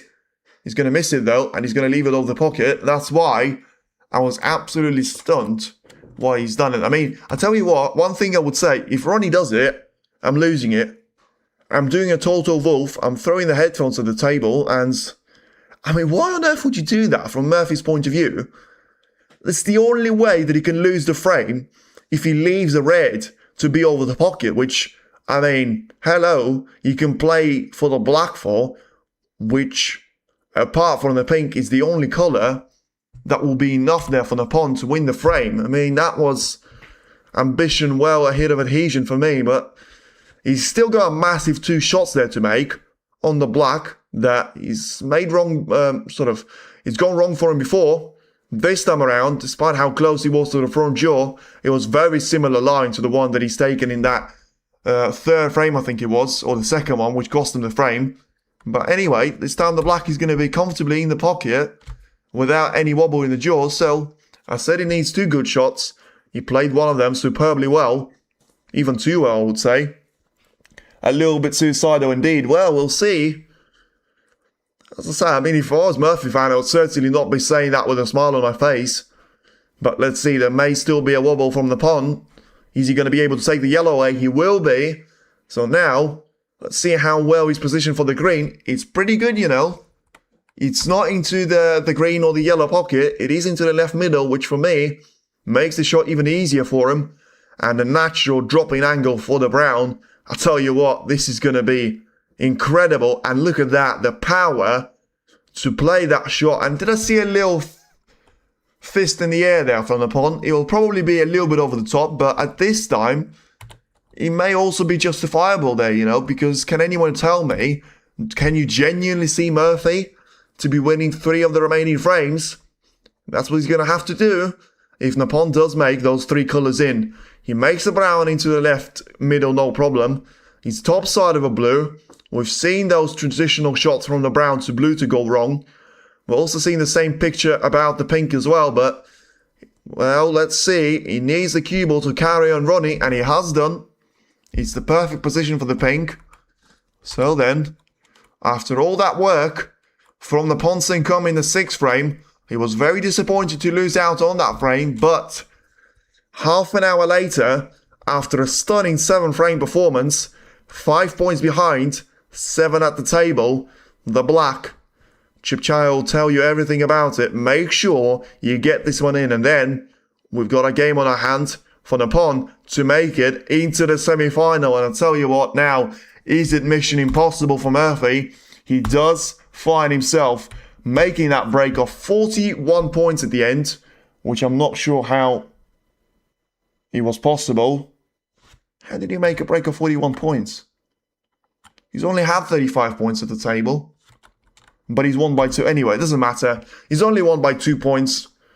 Maybe I've made a bit of a mistake. Someone that didn't really make a mistake was Nippon Saengkham, and now he's going to find himself with a 5-3 lead and Sean Murphy. Well, I said he may well have to find himself in a position of the same one as Judd Trump and Ronnie O'Sullivan have both found themselves at. But I tell you what, someone that I certainly didn't think was going to be able to achieve that was going to be Nippon Saengkham against Sean Murphy out there. Well, we'll see what's going to happen. Maybe 5-2. Certainly 5-2, I would say, because now Saengkham has put himself right back in the mix to be certainly in the driver's seat. And now to be a favourite for this match to be won by himself as well. So then he has won 5-3, and he's now got himself 3 opportunities to try and win this match away there. Joey Long, meanwhile, has managed to get the gap down to just, 2 frames, as it's now going to be 4-2 instead of 4-1 that it was previously. So then we're going to have to wait and see on what's going to happen there, as it is Naphon Saengkham still looking to try and get himself into the semi-final. And I'll tell you what, when he was speaking about Chipchaya in the World Open, I did actually think, well, what are you on about, lad? You only made it to the second round. Yes, you beat Judd Trump. You haven't done anything else. Hold the horses. Don't push the horses. Make sure, you give a game to Ronnie. And I'll tell you what, 18 frames later, I think someone can say he was right, and someone can say he's been wrong about it. And Saengkham has certainly shown that he is full of great skills, and he's certainly shown that he may well be able to replicate that dream story there that we have seen from Chipchaya at the World Open. For now, he's still got 1 more frame to get himself into the semi-finals, but I tell you what, for him to get something like 50,000 worth of ranking points and prize money will be such a massive thing for him to achieve that it's difficult to put the finger on it, on how much will genuinely mean to him. Anyway, let's see what's going to happen. Frame 9 is about to begin, and Naphon Saengkham is going to be the player to begin it as well. So, this is where the pressure must meet the technique. How good is the bottle? We've seen the response usually from Naphon. 1 chance that he needed against Ronnie O'Sullivan, 2 chances that he needed against Judd Trump. Let's see how many of those is he going to need against Sean Murphy out there. And, Naphon certainly 1 more to win. We'll certainly see if that's going to happen. But you can see on total points there, you can't say that it's out of nowhere. You can see on those highest breaks. I mean, look at this from Murphy as he gets a fluke. That's a fluke to me. I don't think he played that one into the left corner. 48, 49, 49, 51 are the 4th highest breaks. I mean, if you give him an award for consistency, he gets one. If you give him an award for frame-winning breaks, I think he's going to have to settle for, another opportunity there. But, of course, getting that fluke in, let's see if he's going to give him the chance. Once again, going for that green very quickly, but making that one into the pocket quite nicely as well. As I say, I don't think Naphon has to worry about it. He's had the exact same story against Ronnie O'Sullivan, where he had a 5-3 lead. All of a sudden, Murphy came out of the trance, and he managed to find himself in a position of, completely annihilating Saengkham in that frame. And all of a sudden, making a break of 64 points to 0, which won him that 9th frame in no time at all. Didn't really stop Naphon, though, from taking the chance given to him in the next frame. And Murphy there straight away trying to find, those reds in the middle of the table. The black, the pink still going to be compromised, which is not going to be great news over to Murphy. And it does seem like it's going to be bad enough news for him to have the need to play the cue ball away from those reds. And once again, maybe that's why he feels like there is a need for him to try and spread the reds away from each other. But at the same time, it didn't really work out on that occasion. And now he will be down to another opportunity there that he'll need. Naphon play very serious. Well, it seems like it's all about technique, but it's also all about trying to be the man playing the right shot there. Is he going to try and go for a long red into the left corner? We'll see. He's gone for it. He's missed it by a mile. And the cue ball, I'll tell you what, that was unlucky. I don't know where the red was going to finish, actually, but the cue ball certainly was going very nicely to the top end of the table. Let's see if the red will go past the green here, because that was unfortunate there from Naphon to catch a double kiss with the red after it's gone all the way there. And still into the front jaw there that Murphy has played the red, but got that one in. And and I also think that red would have been quite close to getting fluked in to the left middle. You never know. This could be that shot that Murphy would need, at least in one of those 3 frames. Listen, if he wins one of those frames, he does put himself right back in the mix there to try and at least make a decider out of it, which I think will be a decent result for him. But if he's able to get anywhere after that, I think that's going to be the next challenge for him to try and receive. Lost connection at home, back on my phone. I hope not. Do you mean to the stream or just in general? Because I usually get a notification from OBS saying that it's all done, and the chat gets disconnected as well. But since I see your message, hopefully, it's not down on my end, which wouldn't be the first time, unfortunately. But yeah, the technology has been pretty kind to us in the last couple of days, and long may it continue. As meanwhile, Murphy gets himself an opportunity of taking the red away in towards the right middle and getting that cue ball to be lined up with a little bit of topspin and getting himself lined up for the blue to be taken in towards the left middle as well. So then still looking to try and play a shot like that away. No, just my personal search. There you go. I mean, I did, by the way, as you were saying that, I did actually go on stream because apart from you, there was no one in the chat then. And I was a little bit like, well, am I speaking just to myself? Not quite. There is still 1,000 people watching, so thank you very much for everyone tuning in. Feel free to hit the like on the stream and subscribe to the channel, as Murphy wants to hit not the like button, but the red on the left part of the black there. And I tell you what, if you're able to hit the like button as well as he has on the red, it's going to be a very successful stream out there. But yeah, joking aside, it was a brilliant little cannon to the red. Let's see if he can make this one to be developed into something bigger. Trying to get the black into the open play, which is exactly what he's done. And once again, I mean, it is turning out to be the absolute carbon copy of the match in between Ronnie O'Sullivan and Naphon Saengkham. Because I'm going to ask the same question, even though I'm not a Murphy fan. Where was this game for you in the previous 4 frames? How did you find yourself from being one shot away from having a 3-1 lead to now 5-3 down, but playing some brilliant snooker in this frame? Although, of course, the frame is not over yet, and he won't be now. Maybe I jinxed him a little bit. Ronnie didn't really have a struggling point out there. Let's see if Murphy's able to get through to a red onto the left corner. I don't think he can, because I think he's gone to the top part of the table to have a look at what's going to be happening. Yeah, I think it's just maybe too many reds for him to try and bridge over there. But let's see the way that he tackles this one. He may still go for that red anyway, because it feels like there's nothing to lose. But I'll tell you what, the position, he's very, very good there when it comes down to the opportunities that he can give you. If you put one of those long reds away, or your opponent makes a mistake on the safety. If Murphy missed one ball, it will be danger. It will be. He hasn't missed one, but he's had to play a safety on a break of 33 points. And now just looking at the opportunity here for Naphon, he's got 91 points ahead of him. So Murphy's not quite within that 50% zone, but I don't think, 75% zone would help him here. Has he left a touch and ball here? I think he might have. From the top camera angle, it seemed like there is going to be touch and ball, and I think that's exactly what the referee is going to be articulating there. So, it's advantage to Naphon now. Whoever gets the first chance to play the cue ball away there needs to take that opportunity with both of their hands.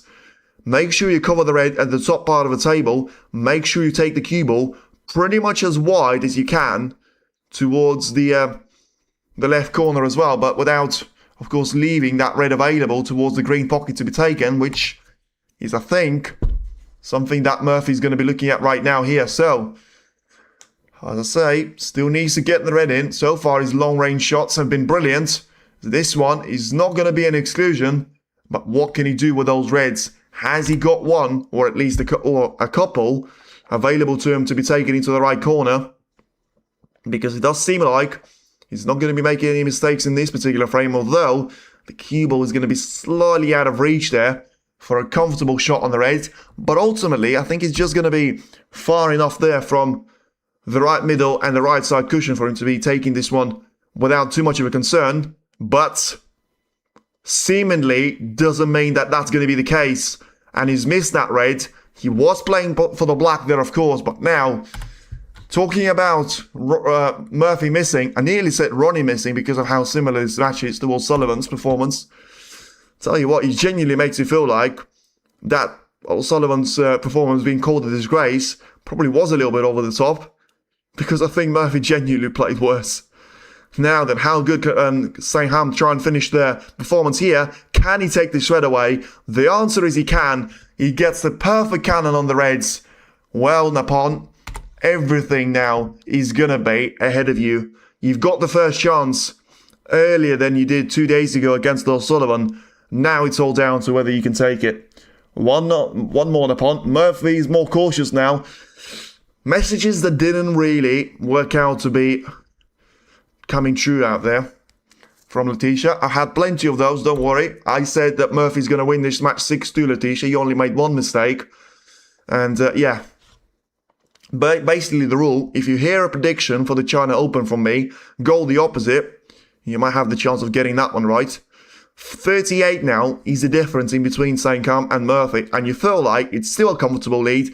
I would still say Napon is right now by far the favourite, as that was a little bit tense, a couple of seconds, but he gets the right part of the brown there to be cannoned into, and he's still going to have the brown to be taken in towards the left middle. Doesn't have to worry about the angle on this occasion only, because he has got a red at the top part of the table. But so far, one thing you have to give to Napon there, his pressure...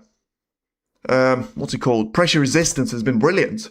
He doesn't feel like he knows that he's in a quarterfinal. He's about to get himself to one of the biggest semi-finals of his life there. We know that he's been to the Scottish Open final. We all know that. But at the same time, I don't think you should compare being to the final of the China Open. Come on, each time I say something in the player loses hat, I'm a black cat. Don't worry. Don't worry. It's just the rule of this tournament is that don't say a bad thing about Napon, or don't say a good thing about the player that plays Napon there, and you may be able to do quite well. It just seems like whatever gets thrown at him, whether it's luck, whether it's down to misfortune, whether it's down to that cue ball finding its way towards the left middle, or his opponent not playing well, it seems like he just finds himself being one step ahead there.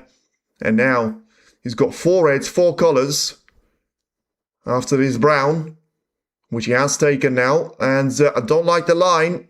It's going to clash with the blue, but he will get away with it. So still getting a little bit of a fortune there. Last thing that he would have wanted to see was the blue to be covering the reds away from the cue ball. But now, this is where the only thing that can stop him is going to be down to pressure.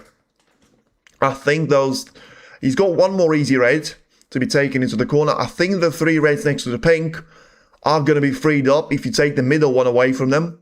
And I think that will certainly put Saengkham to be in a position of full control out there. If he's not in one now, he doesn't want to be tied to the green though, and he should be okay. He is tied to the green, but just about enough of a margin there just to play the cue ball away, and also he's top side of a blue. So still needs precision here. And well, I don't think you played that shot precisely. So he needs the lowest of the reds to be available into the corner. So let's see whether it is going to be a stumbling block. He doesn't seem like he gives a care about it. Oh, I'll tell you what, I would. I certainly would. That is close. I mean, I felt like he was a little bit reckless there with the previous shot, because he's nowhere near. I say he's nowhere near. He's actually looking to try and play that middle red anyway. Well, he's missed it. Well, that was the shot. I'm afraid that was the shot there, Napon. And that was the stumbling block. So maybe you're not that much of a black cat after all, Letitia, because Murphy may still be alive for one more frame out there. Well, that red was so close to making it on target. In the end, it doesn't matter whether it's by an inch or a mile. If you miss, you miss. And now it is Murphy that will 100% now get himself through to a chance. Well, I say 100%. He still needs a red and black combination now. And then he will be down to 4 frames, plays 5. So whatever happens, Murphy's going to be a little bit too close for comfort there, especially after that opportunity. Well, I certainly felt like it was all over. Saengkham may have played like it was all over as well. But in the end, it is Sean Murphy that finds himself 37 points clear and alive, breathing there for one more frame. It does remind you very badly, though, of the frame that we've seen in between Trump and Saengkham. It was at a different stage. It was from 5-2 to 5-3 being the gap. But you still have to say, it was down to that particular situation where he was just not able to take it away there, and now he will be all down to Murphy. Just sorry, I lost the points a little bit there. Don't know what I was done. So then, yeah, Murphy on the break of 21 points. Yes, that line very strong. Almost 1,300 watching. Yeah, thank you very much for everyone in the chat there for tuning into the stream. Feel free to like on the stream, subscribe to the channel. We'll see if we're going to be witnessing another match of Naphon Saengkham. For now, still seems like he's going to be 70 or so points away from that in at least one of those remaining 2 frames. But Murphy, even though in the most dramatic of circumstances, but he's able to come away with his pants to be dry there, you have to say, because he's still very much walking down the lake and just about getting away with it without getting eaten by a shark there. But he's got 2 more massive challenges ahead of him and looking to try and finish it off in style there with a good shot on the pink. No position on the black at all. But in the end, he will be down to a break of 39 points, which is still going to be good enough for Sean Murphy to get himself yet to another frame out there. To be honest, I would prefer him to see him building a century or a big frame, as we know he is capable of. You're talking about Murphy there. Well, we'll see. We haven't seen a break higher than 51 there from Sean, which is very surprising. And something that is not at all surprising is that Naphon is going to have to go for that bathroom break. He's going to get his things and get his mind together there, because that was a massive blow for him. You know, whatever you think about him, whether you're on Team Murphy or you're on Team very much down to Naphon Saengkham there, but he didn't play quite as well as he has in that previous frame, and that lonely mistake was something that we haven't seen in a while, but in the end it was enough there for him to be put under immense pressure by Sean Murphy, and now he will be all down to, you know, an opportunity here given away for Sean Murphy. Thank you very much, Letitia, by the way, for the support in the chat. And now you can see 51, 58, 67, 81 being the highest breaks of Naphon Saengkham. So still, ever since that first frame, I should say, we haven't seen a break higher than 60, which is incredible. But at the same time, we're now seeing Murphy to get stuck on those 51 as his highest that he's achieved in the entire match out there as well. But ultimately, still in the fight, still hanging in there. And Joey Long, by the way, doing the same thing about David Gilbert, trying to keep him on his toes. And after a bit of a century drought there, ever since the 3 that he's made in the first 4 frames against Lee Hon Yu, he's now allowing himself to be very much in the position of being back into the match there against David Gilbert. So one of the matches is 5-4 down to the underdog, and the other match is 3-4 down now, where it's very difficult to say who's going to be the underdog, who's going to be the favourite. For now, it is still Saengkham's match to lose, but the question is that going to stay the case? Because for it to stay like that, he needs to make sure he wins this frame. If it is a decider, good luck trying to predict that one, but yeah, I would say the edge has to be given away to Murphy, but you never quite know. Consistency just has not been the word that you would associate with him. And it may well come down to that being the ultimate factor there, as Joey Long has finished that frame without a century, it would seem. So 99 points of a break, well, doesn't really get any closer than that, you have to say. But in the end, still, we're waiting for Naphon to get himself back towards his seat. As he now does that, he will be Sean Murphy to get us underway for the 10th frame. Remember, Saengkham needed 9 frames against Judd Trump, 10 frames against Ronnie O'Sullivan, and well, let's see if he's going to need 11 here. And once again, that one more frame that he needs to use every single time there. Well, the problem is he's not really going to be able to use that in the semi-finals because there's a maximum 11 frames. If he does, of course, get himself another good break of 70 plus points, which in 98% of those chances should be enough there for you to win the frame. And therefore, in this case, win the whole match as well. But he's still in there with the mix. He's looking to try and take the red away towards the left corner. And, well, let's see if he's going to be able to do that here. Play the cue ball in towards the red. I mean, there is a chance of going for the red here, but, I mean, the contrast to that, of course, is going to be his decision-making on, you know, what do you want to do if you miss the red? Or where are you going to put that cue ball onto? But let's see if he's going to focus about that too much. Is he going to be taking the shot a little bit too soon after that massive mistake? No is the answer. It's a brilliant long range, probably the best that he's got in the whole match. And what a time for him to deliver. When the fans were sat in silence, fearing for the worst, he came out with one of his best shots for the whole match. Just make sure you don't blow it on the black there. Make it Ronnie O'Sullivan-esque. And, well, just about enough there. Once again, making sure that he doesn't use any of the front jaw. Used a little bit too much of the back jaw, but dropped in quite comfortably in the end, but not too comfortably at all. Anyway, he got that one in. Coping lap that Thailand. Love the little avatar there, if that's what I feel it is. Now then, we're going for a chance on the red to be taken here by Nippon. Trying to take that one carefully past the black there. Getting that cue ball to be stationary for the black to be taken once again. And Nippon, come on. Cheerful Nippon as well. Yeah, he's got a decent opportunity here to score some good points. And of course, something that he wasn't really able to do in the previous frame was to get his nose ahead. But let's see if that nose is going to have to go back where he came from, because despite having loose reds available, he tried to play into the bunch of the reds. It didn't work out. And now it's going to be down to 16 points, which is the lead.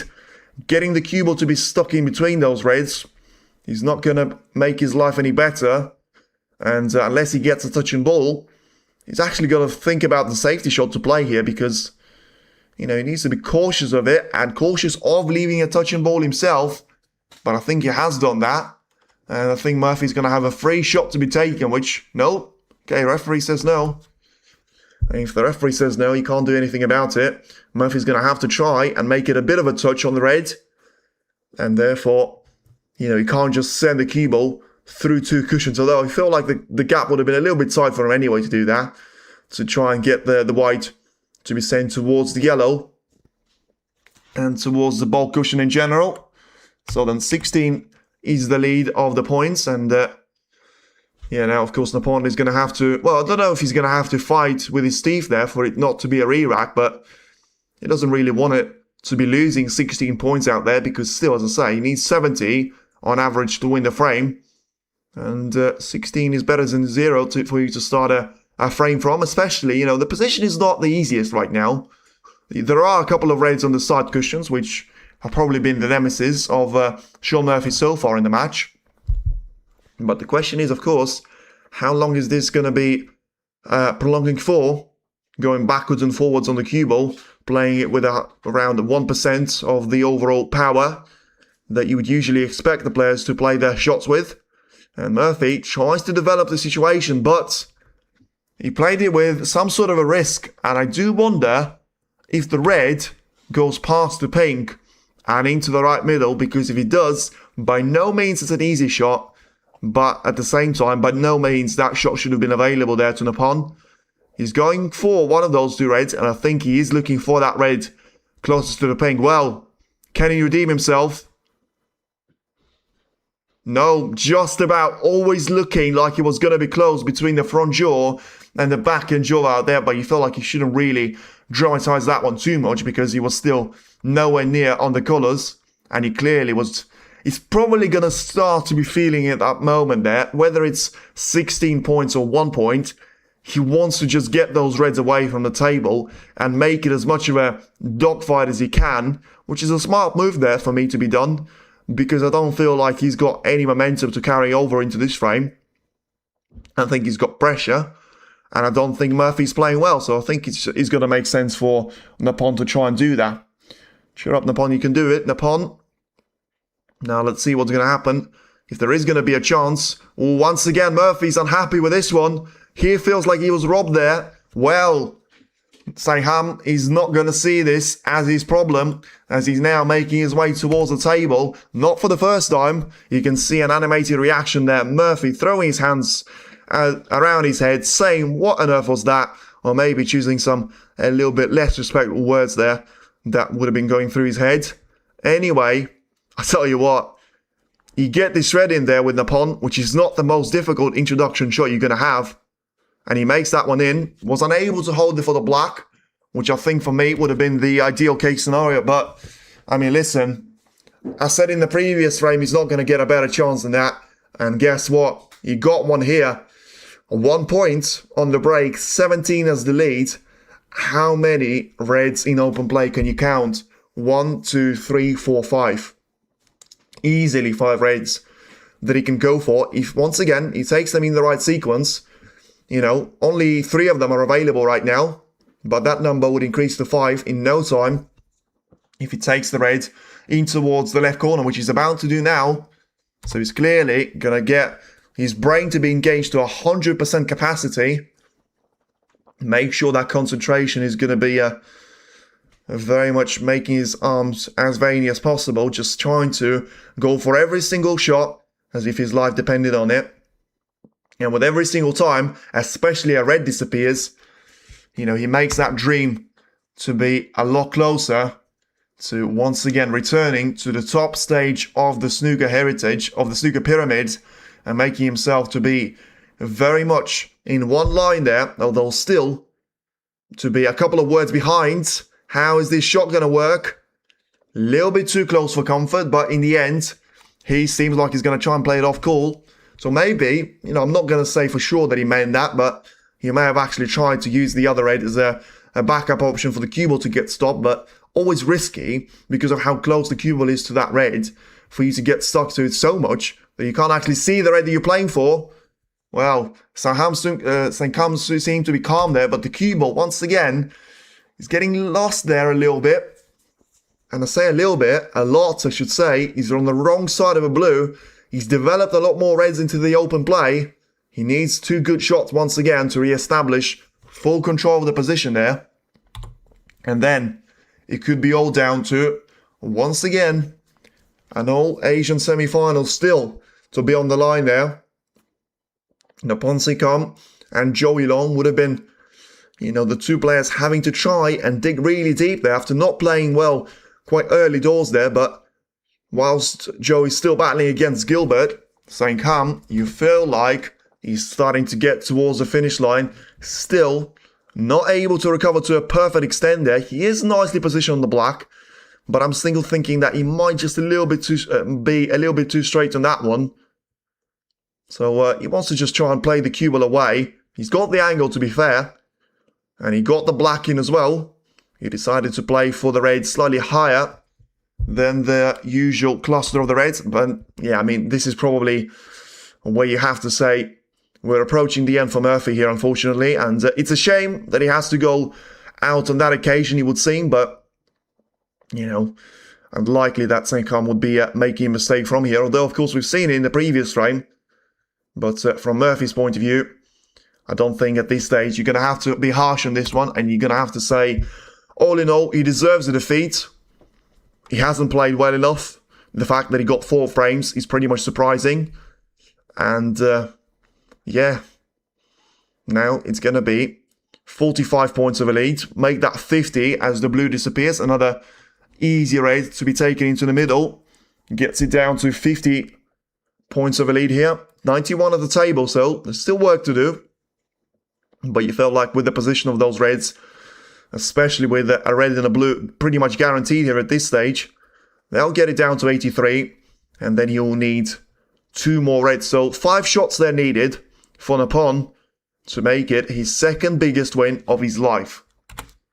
The first one I still think was in the semi-final at the Scottish Open, which I'll be lying if I said if I can remember it. But one thing I didn't actually say there, Napon has managed to win 2 out of his 3 matches against Murphy, because I looked at it beforehand and I was sort of like, well, it doesn't really matter massively, but it does. Because when you think about Murphy in the last 14 or 16 months, which is where those 3 matches occurred, you know, he was quite consistent there, but it just seems like Saengkham is actually able to be a little bit better there than Sean. Now then, gets that red and blue combination out of the way, and still you can see there just a little bit of tension in the air, having to take the sting and the momentum out of every single shot he plays. Yet another simple enough shot on the red gets him within 2 shots away from being on the match ball. The black and the red, and the next time he's going to be on the collar, he's going to be looking at yet another semi-final in his So far, a little bit quiet of a career, but I tell you what, when he does shine, it seems to be about as bright as a diamond.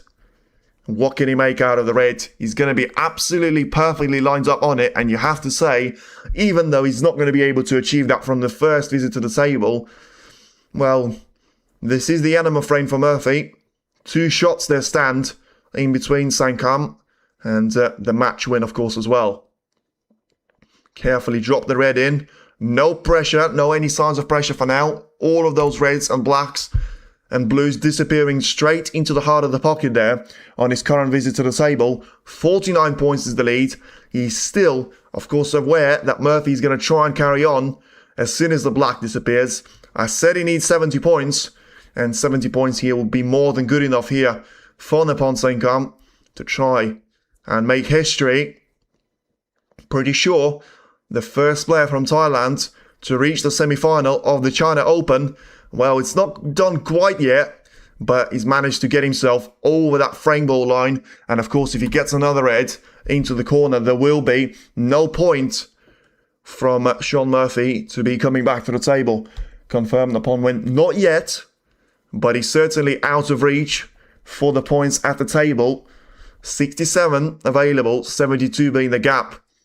So then, surely he can't finish with a century break, by the way. I mean, that would be the most fitting match end ever, you would feel. Now they're looking to try and carefully get that red into the corner. It's there, and so is the win for Nippon. We don't see any emotions for now, but now it will be down to the more Nippon approaches of the win, the more watches it appears. Well, understandably so. As I say, for a country like Thailand, it is once again history in the making here on the snooker table.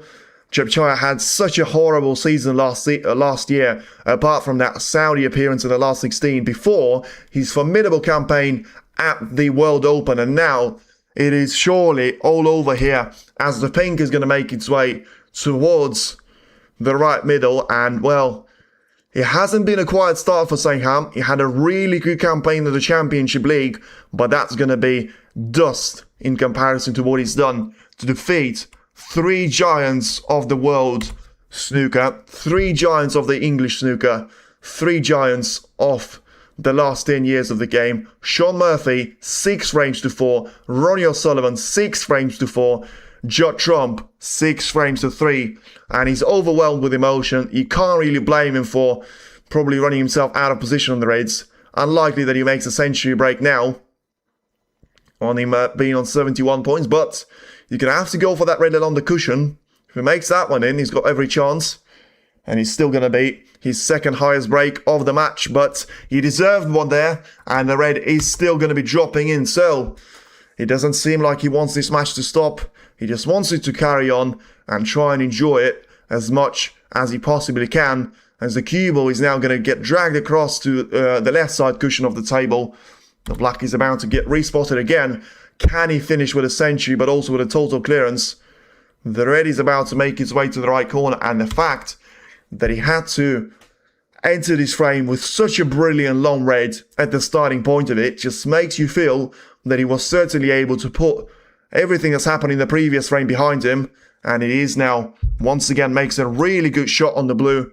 101 points clear, 85 of the, on the break, and still 8 shots away now from making a total clearance. Pretty much the first, I would say, in the whole match. Oh, you wanted that red to disappear. He wouldn't. There's no chance for Shaun Murphy to make his way back to the table. And once again, good mannered there from Nippon Saengkham. He hasn't celebrated at all before the end of the match. And now he can celebrate, and now he can enjoy that one until the very start of the semi-finals. Because I tell you what, Nippon Saengkham, I was in the doubters club of yourself, but I have to say, take a bow. To defeat Judd Trump, O'Sullivan and Shaun Murphy within 4.5 days is super impressive, and it doesn't seem like he's going to stop there. He's got a match against David Gilbert or Joey Long, and I tell you what, Joey Long being 4-1 down, he's about to make it 4 frames each. Well, are we going to see an all-Asian semi-final at the China Open? You may see a lot more of attendance after all, I'll tell you that for free.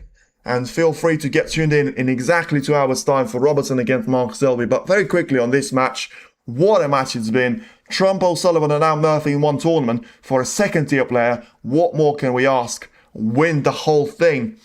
He's still 2 massive matches away from him. He's still 3 sessions away from making that work. But it's never over until it is over. Thank you very much for everyone watching. But very quickly on the match. I mean, what a roller coaster of emotions. What seemed like Murphy letting Saengkham off the hook all the time in the beginning, and very much of the first 4 frames. He was very much down to the opposite to be seen at the latest 4 frames, because then we have seen a great chance for Napon to try and get himself that 5-2 of a lead, 4-2 of a lead quite early doors. He didn't. He lost that 6th frame. That was the potential for me to say could well be the turning point. It wasn't. Almost everyone picked Murphy to win big, including me. He didn't lose himself. He was able to win the 7th, the 8th frame. He nearly came back to win the 9th one as well to make it the perfect ending. He wasn't quite able to achieve that, but he still can be absolutely proud of the performance that he put in. Murphy will be disappointed. He's got nothing to be proud of at the end. He was fortunate to win 4 frames. I think that's the bottom line. Whether he was down to the table, whether he was down to something else, I think he needs to do better. And once again, Murphy's unable to very much capitalize on the path potentially to the title being wide open for him, because if he wins this match, he would have been the favorite against Gilbert or Joe, but he simply did not play well enough. On the paper, Murphy, as was Trump and O'Sullivan, was better, agree. But today, Murphy was in a very bad pace. He was, but you have to give credit to Napon, and you mustn't take anything away from the player from Thailand, as it's now, as I say, going to be his 2nd biggest win of his life. Can he now turn it to be into the biggest win of his life? If he reaches the final of the China Open, I tell you what, talk about the rankings. Welcome to the top 32, I would say, to Napon Saengkham. I haven't checked it yet. I may check it now. But let's see if they would have updated it already. I think he will get himself, into the top 32 just about. But to be fair, I mean, Gilbert is actually the 32nd player there, so he may just be outside there as the world number 33, but still, after being the world 45, he is now going to be rising massively in the rankings and going to find himself comfortably into the world number 33 spot there, you would say. So then, we're going to have to wait and see what happens. For now, it is very interesting to see how Selby and Robertson are going to play their own match. But whoever does it is going to have to try and be very wary of they might still see the formidable machine from Thailand to be meeting them into the final. For now, Napon Saengkham, of course, is going to be the world number 2 when it comes down to the 1-year list, only behind David Gilbert, that has been able to get himself quite far into the Championship League, but also into this tournament as well. Please subscribe to follow next matches and tournaments to come. Thank you very much, Letitia. Selby is now highest ranked, still standing. Robertson is still there, but let's see if that's going to be very much the case for a long time, because Selby, to me, is going to be the favourite, but that's going to be in over 2 hours' time. Just under, actually, I should say. So, massive match for Saengkham. I think the most important frames... I mean, the most important stunt has to be 48, 49, 49, 51 being the highest breaks for Murphy. It's simply not good enough. You can't win a frame with a break of 51 to be your highest. And, you can't win a single frame with just 1 visit to the table either. So, unfortunately, that didn't work for him. But at the same time, it will all be down to an opportunity now for Napon to try and prove himself to be worthy of an opponent to either Joey Long or David Gilbert, that have now got a scoreline of 4 frames each. They're going to have to play a battle for 2 more frames there at least. For now, that's going to be it there from my point of view. Feel free to stay tuned in for Robertson against Selby. Very much top 2 of the seeds that are still going to be remaining in the tournament, as we now see Sean Murphy to add to that count. So, only we're now going to get Robertson and Selby to be in the top 16, which is incredible. But at the same time, that's something that China Open brings you with, no qualifying rounds for the high-seeded players. Sometimes you feel like that's an advantage.